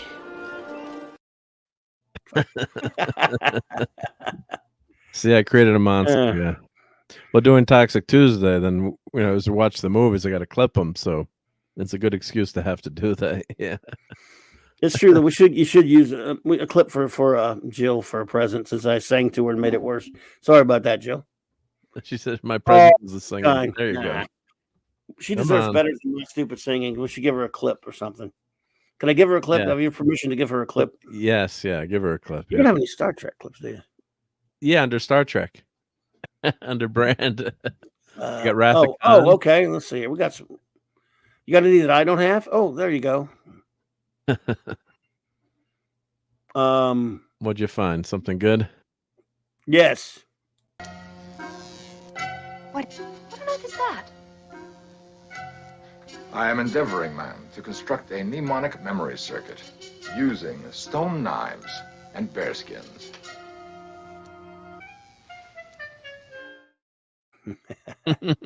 And one more for Jill. Computer.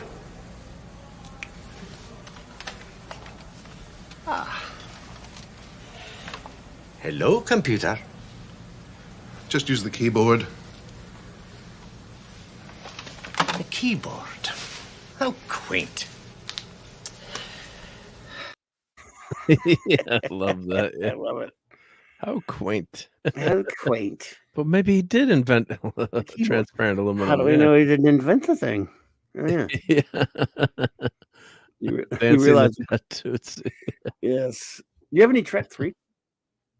I probably do. Let's see. Did I?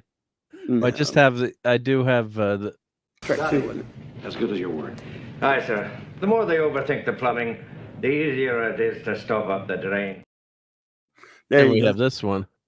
You got another one? Well, I've had this one here. I go down.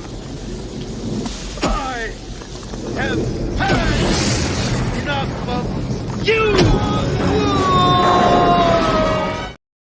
Only one you're missing. 2 more you need to get if you ever do. One of them is level, please. Transponder room. Thank you. Up your shaft. Yeah. And then, of course, you got there's one other one. Oh God, I forgot what it was. Oh, Sulu flipping the deuces. Don't call me tiny.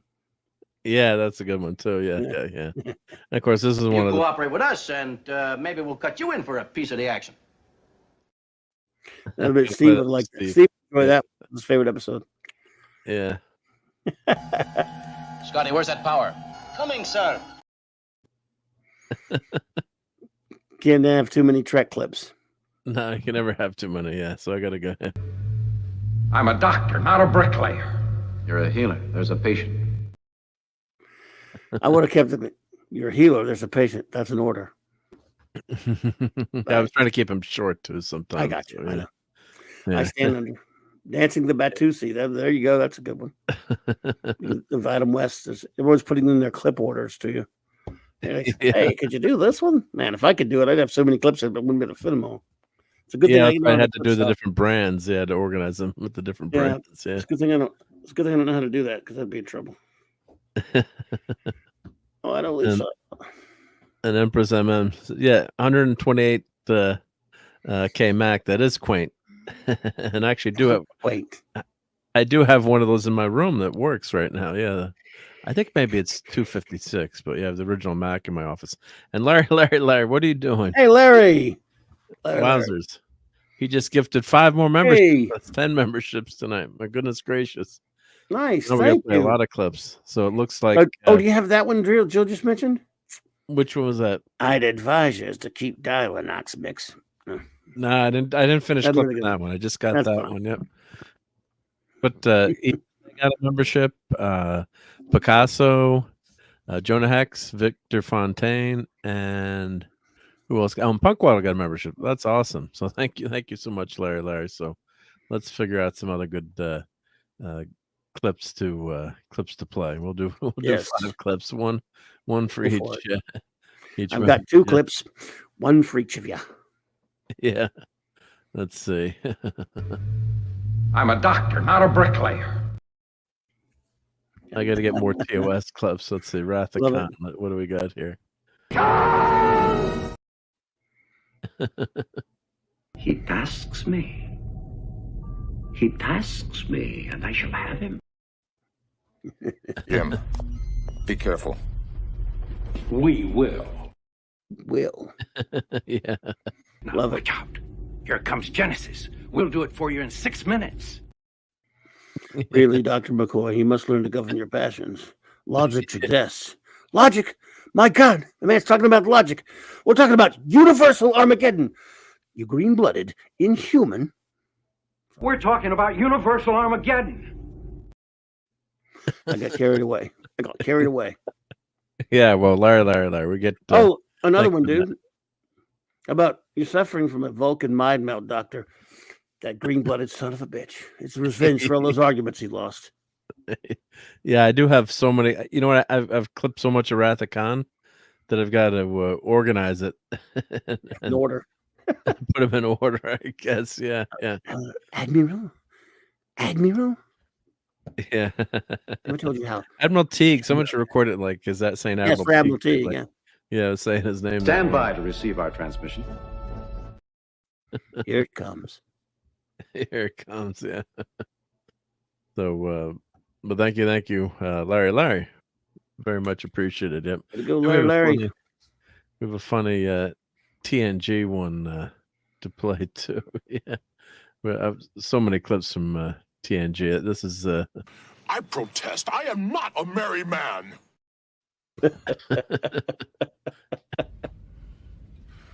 Klingons do not allow themselves to be probed. I always love this one. Yeah. What did you do for your science projects? I planted radishes in the special dirt, and they came up all weird. See. Never should have kids on the ship. Yeah. Ridiculous. Yeah. It was actually a funny episode, though, because he stick in the mud, had to deal with kids. It was actually kind of a funny one. Yeah. Picard with this, I hate children out there. Railway Nation, make it so. It's good to see you. Hey, Wade. Great to see you. Yep. Have Aurak wish Jill happy birthday, Clubby. I don't understand why I should be wishing anyone happy birthdays. Birthdays do not make sense. And I can't do a good Aurak. I've already told you that. Right? Sorry. I really can't do a good Aurak, but I think that was pretty good. Much better. I can't do that stuff, so not bad. Do K9, though. I would like to wish my friend Jill happy birthday. Affirmative, missus. Even if you've not watched Doctor Who, it's okay. K9 loves you. That wasn't too good. Sorry. That was pretty damn good. So I'm going to show. I think we talked enough Who.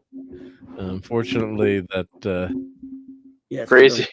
I mean, and I don't think it matters who the Doctor bi-generated into. It didn't matter. I mean, that part is controversial. Just the actor doesn't matter. It's just why are you doing that? That's what's That's what's so crazy. If you're talking about Doctor Who, Jill, you better off not, or just watch the old stuff because it'll break your heart. The new crap will break your heart. So anyway, what you got? Well, the Jodie stories were just so bad too. Don't watch modern drivel. And then even the Doctor before, was probably the guy that loved Doctor Who the most and wanted to be the Doctor, and and he got cruddy stories too. So little baby Doomsday Machine hanging out with mommy Doomsday Machine. So this is I'm selling these as Christmas ornaments. So let me could you make that full screen? Robert turns away from the desk. Yep. Consult with me if you ever do start watching Doctor Who. Jill, I'll put you on the proper path. Let's see. There we go. So maybe take that comment down. Find it. There we go. Gotcha. Yeah. So this is a mini ornament, because what says Christmas more than a Doomsday Machine? Little baby Doomsday Machine. It's a baby Doomsday Machine on your tree. So next to mommy Doomsday Machine. Yeah. So there's Mr. Spock trying to shoot it, but so that's a little mini Doomsday Machine. So you can hang that from your tree, and then I finished painting this one. So this one has the blast in the middle, as you can see. I got to put a coat of matte, the gloss paint on that, gloss sheen on that. But I think this resin, I got the light shining here, but this resin, I don't know how well you can see it, but it's got like sparkly metallic resin. So it's a really cool 3D printed resin. So hopefully you guys like that. I'll put that link in if anyone needs one of these for their tree. Shameless plug, but it was a fun project. So last night I was watching a movie with my wife. I'm painting like 12 of these. She's like, "What are you doing?" I'm like, "Oh, I gotta get these out." And then a few of them I'm gonna send out to some close friends. So they'll be like, their wives will be like, "What the F is this?" Shouldn't swear when putting something on the Christmas tree. Don't you think I know that? There was, but not anymore. What's this? Yeah, so to compare the size, here's the really big Doomsday Machine versus the little baby. So quite a big difference, but yeah, good stuff, fun stuff. Yeah, and there's a lot of cool Hallmark ornaments out now too. So there's the Enterprise getting grabbed by the hand of Apollo's hand. Apollo's hand. More Trudnavis. Yeah. More Adonis. Oh, more for Adonis. Thank you. Yep. So I always say Aeneas as a joke. I know it's Adonis, right? But it looks like Aeneas. How could there be a 3-0 football game inside of a dome? Oh, some bad play. Bad play. I can't even. I got to watch the so-called highlights of that. There's no highlights. I know. I got to watch that. That's impossible. Well, I had the in the snow. Okay, in the rain, maybe in the snow. Yeah. So you had Dobbs, right? Oh my God. Yeah, Dobbs. So I kept thinking, I'm like, what happened? He got 3 yards pulled in the fourth. Yeah, got pulled in the fourth quarter. I'm like, are they playing the game? I kept watching the stats. I'm like, there's nothing. They turned the lights off. Yeah, so it was hysterical. Yeah, it's like, wait a minute. I'm flabbergasted by that. 10-9 or some kind of crazy crap, but is nothing. Sorry to sports ball at you. I just can't believe it. Yeah, no, I hear you. Yep. So, Don likes it. I can't see this chat when I'm at the other desk, but he says, "Coolio." Thank you. Yeah. So it's fun stuff to do. So I'll put that link in. I think we'll head out kind of early tonight. Well, it's still.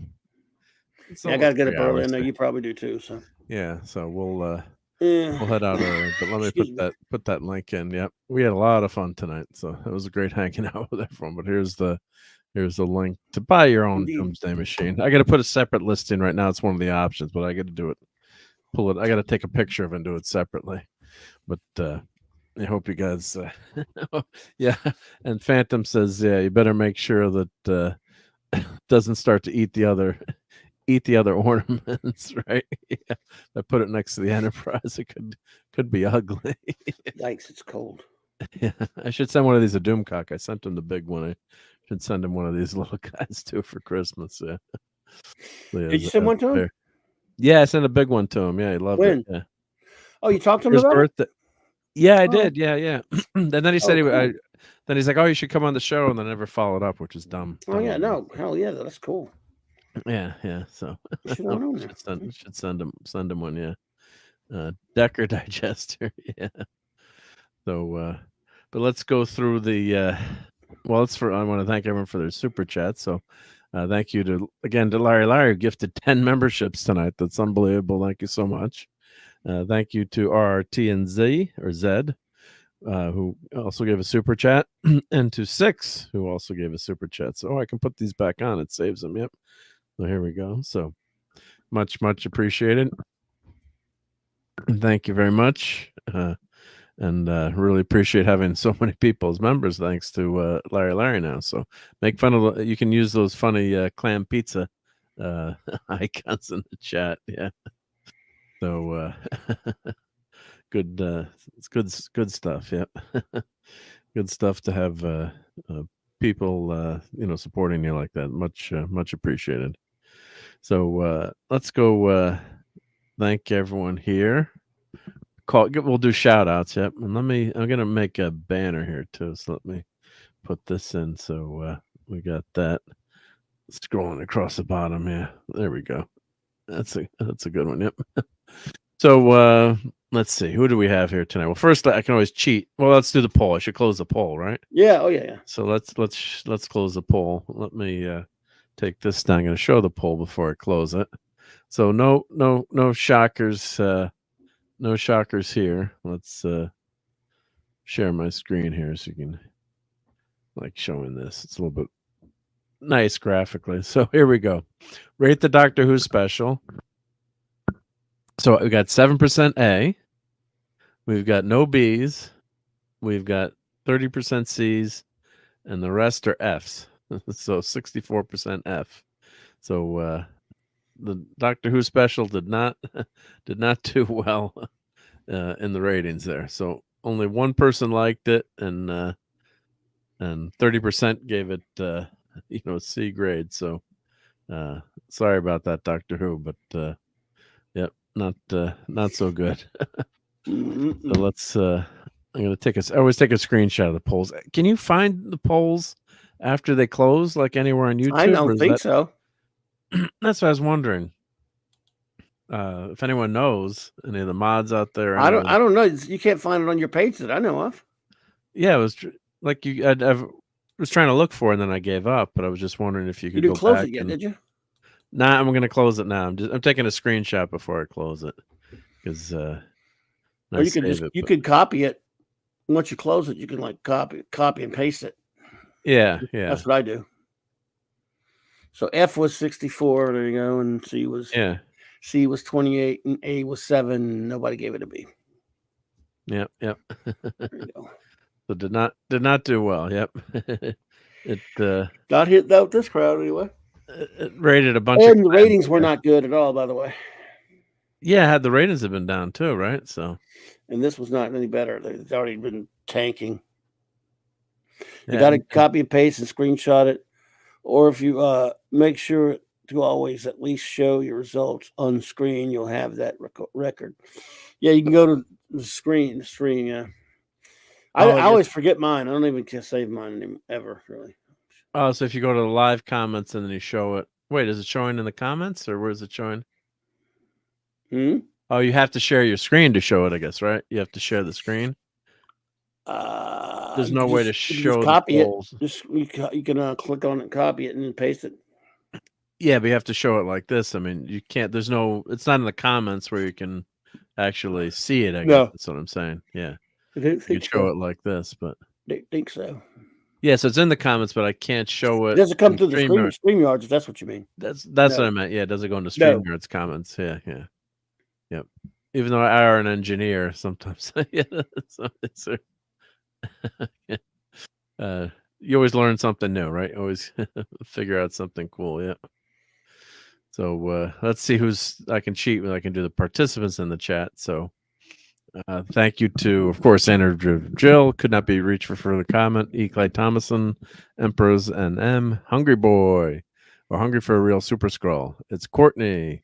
Hope you're feeling better, Courtney, and hope we can be here next week. JT Kirk, Larry, the Phantom Outsider, the Stream Element Spot, and that's 70s Rock Fan. So that's who's active in the chat. And yeah, we had a ton of people hanging out with us tonight. Big crowd. So I want to scroll back. So of course, thank you to Larry, JT Kirk, Hungry Boy. Let's see. Could not be reached for further comment. Who else is here with us tonight? Let's see. I said Phantom, Clay. Oh, Wade was here. Real Wade Nation Gaming. The Stream Element Spot. Of course, Lisa was here. I think I said Lisa before. Brian Hepburn, of course, also supports me on Patreon. Let's see here. Of course, we thank Six for a super chat. Stuart Mitchell was here. Dollyhead Braces. Let's see. Oh, let's see. We got to play that Jeopardy music when we do this, right? Play the background music, right? As we're trying to figure out who's joking, like try to see who was here tonight. Yep, could not be reached for further comment. Lemon Pie was here. Brogu was here. Thank you, Brogu. Who else was? Oh, Taylor Swift, greater than Disney, Star Wars, and MCU. And yeah, and Taylor's mad because they said that she was married to Travis Kelce. I guess Romo made a faux pas there. Yep. Don Ranger Power, of course. What happened, Romo? What did he do? Well, he said that Kelce and Swift were married. Someone put they're not married. It made a slip up. Yep. Pleasant Valley Picker was here. Hail to Pleasant Valley Picker. And of course, Dustin Keto Simple was here, my buddy from Toxic Tuesday. And check out his channel. Great stuff on keto lifestyle. His link is below in the chat. Yep. Dave C, of course. Keely Chow, Roll Tide. Who am I missing, Clobbering Times? There's got to be someone I'm missing. I said JT Kirk, of course. Yep. Your Muslim Uncle. Let's see. DJ Ronnie G. Let's see. Am I missing anyone? Of course, thank you again to Maddie's Daddy and Dadman Walking for being here and hanging out with us tonight. Let's see. Claude Parrish. Claude was here. That's true. And wasn't Salling here also? I didn't see Claude Salling, but shout out to Claude Salling in case I missed him in the He was here? Yeah. Yeah. Well, I got it. Roxer brain. So and Brian, you got Brian, right? I got Brian. Yep. Both Brian. I think I got everyone now who play that game. Like, did you get everyone? Get everyone. I don't know. Yep. Wow, there's a lot of chats tonight. This is and of course, let's see who was here in the beginning. The Comic Vet was here, of course, and Dadman Walking is there on the Twitch side. The Geek and I was here too. You gotta check out his channel. And Shooter was here early. Yep, Shooter was here. So let's see. Now I can't see any of the new comments, but I think I got everyone right. I think you did. That's my opinion, but I could be wrong. Well, that's good. If I think I got everyone. So if I forgot everyone, that's my bad, and sorry about that. But yeah, it's always special to have everyone hanging out with us. And Courtney's got to run, so yeah, feel better, Courtney. I hope you're doing okay and on the mend. And I hope that Dr. McCoy can pay you a visit, right? So where's that clip here? Should put that at the top, yeah, with Dr. McCoy. We about a shore leave. Shore leave. Yeah. Courtney, yep. And Clobbering Times, what you got going on Monday night? Oh, well, of course, Earth B at 6 p.m. tomorrow night. I'll have two. It's double feature night, the B Monday of every month for Marc C Comics Talk. So I'll have Earth B. Bob Haney, a Christmas special in the phone Earth B with Bob Haney with the J-Man joining me, of course. And then at 9, I'll have our buddy Geekery on to talk about his new comic, Vindicated Inc. And, awesome. Yeah. Yeah, and then Wednesday night we'll be doing number 700 of my shows on Clobber. I mean, on YouTube, of course. Number 1400 overall of my podcasting career, I guess. So that'll be Wildcard Wednesday night. Then, of course, the Clubhouse, as you know, Thursday night with Blake 7 and Star Trek: The Early Voyage. Yeah. Ending that one, and then. So, 700, 1400. There you go. Jill, thank you. There we go. Yeah. And then, of course, Saturday Night Star Trek next week. So, and then in between that, Midnight Edge After Dark, Loki, all that fun stuff as well. All that good stuff. Yep. And J-Man. Know where to find Clobber Times. Yep. J-Man's channel, Nick. I'm all over the place. 7 days a week, I'm somewhere. It looks like. You're somewhere every day? Yeah, somewhere. You sure? Somewhere, yeah. Even Tuesdays when I'm over with Tom and the boys. Yeah, so always somewhere. Yep. What's on Toxic Tuesday this weekend? That's right. Trading Places. Trading Places. Yep. Cool. Love that movie. Oh, is that the dance scene with there's a scene in there with Jamie Lee Curtis, right? I think if you're thinking of her dancing, you're thinking of True Lies.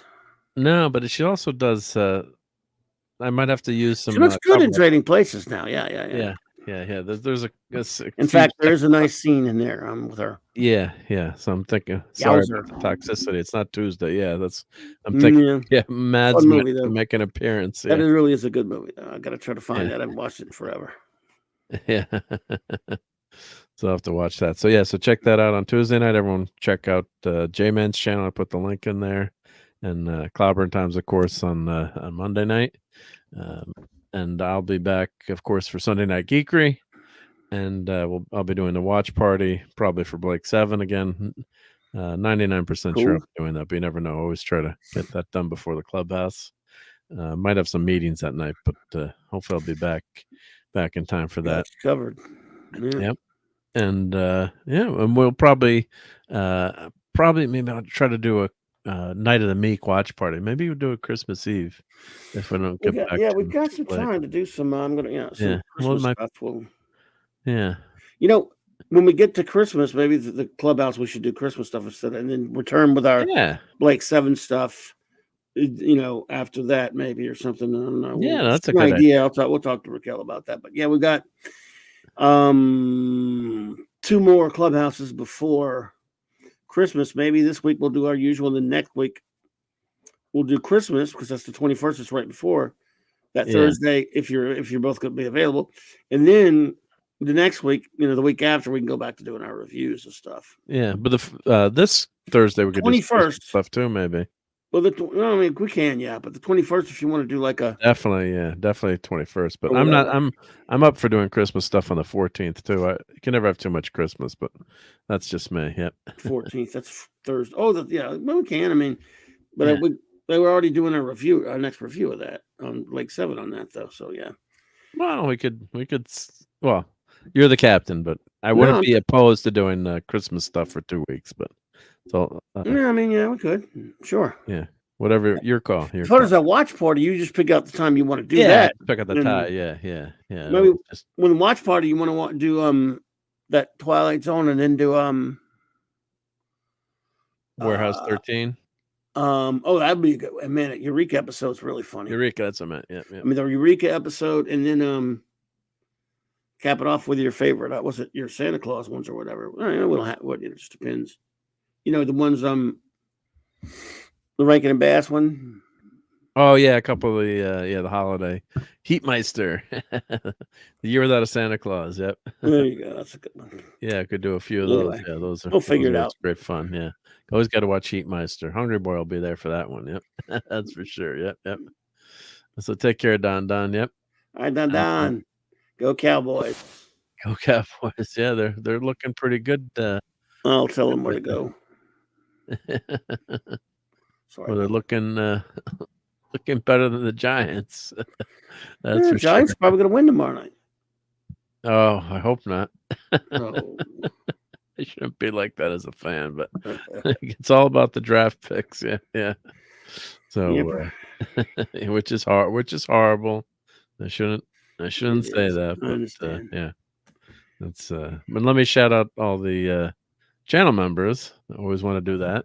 So could not be reached for further comment. Small Time Republic, E. Clay Thomason, Classic Comics, Victor Fontaine, Jonah Hex, The Mandalorian, Punk Waddle, DJ Ronnie G, Picasso, Christian Delorme, Claude Salling, Maddie's Daddy, Guagnar, Don Ranger Power, Rod Thunderheart, Jess, aka SPDG Girl 88, RM Briggs, Wes Cagle, Lisa, Princess Fiona, Your Muslim Uncle, That 70s Rock Fan, Dave C, Tattoo Samu, Larry, Shooter, Brian Hepburn, JT Kirk, Das Wolfen, of course, my buddy Clobbering Times, Andrew Jill, Courtney, and Eric K.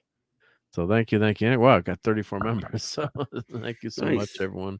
Much appreciated. If the list, I don't want the list to get. Well, if the list gets that long, I won't be able to read them all. But that would be a good problem to have. That's not going to happen ever. But thank you so much, everyone. Yep. Oh, and Christmas food picks. Yes, I will always take lots of Christmas food picks, and there will be no shortage. No shortage of that. And Lisa says more holiday cheer, the better. And Night of the Meek is fantastic. I actually watched that on Saturday. My daughter was back. We watched that. My wife and we watched it last year, Dad. Like, yeah, it's okay. You can watch it again. It's just got such a great message with Art Carney. It's just so good. Yeah. I'm Mr. Green Christmas. I'm Mr. Sun.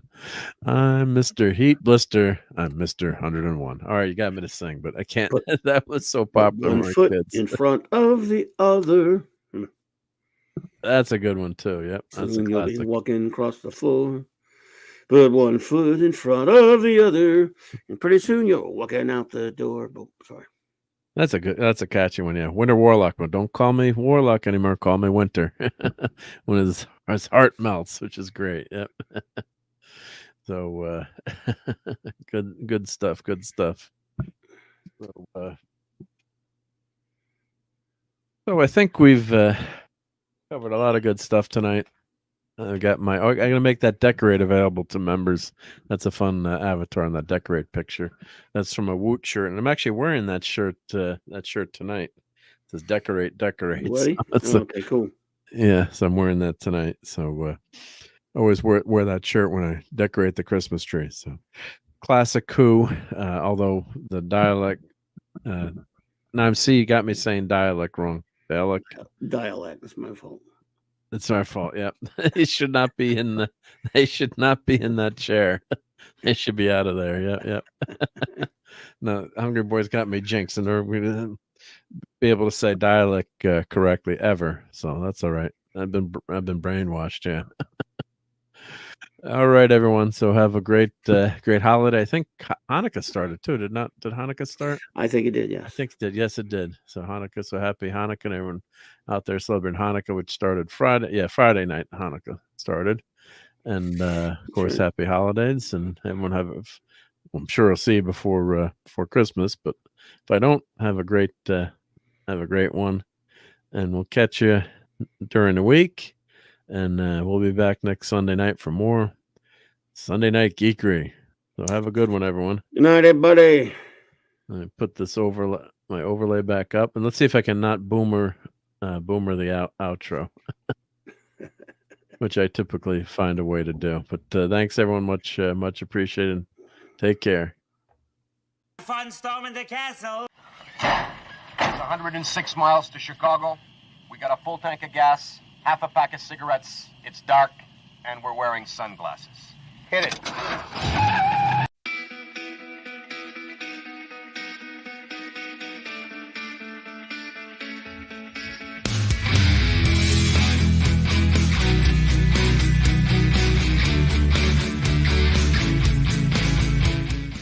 You're still here?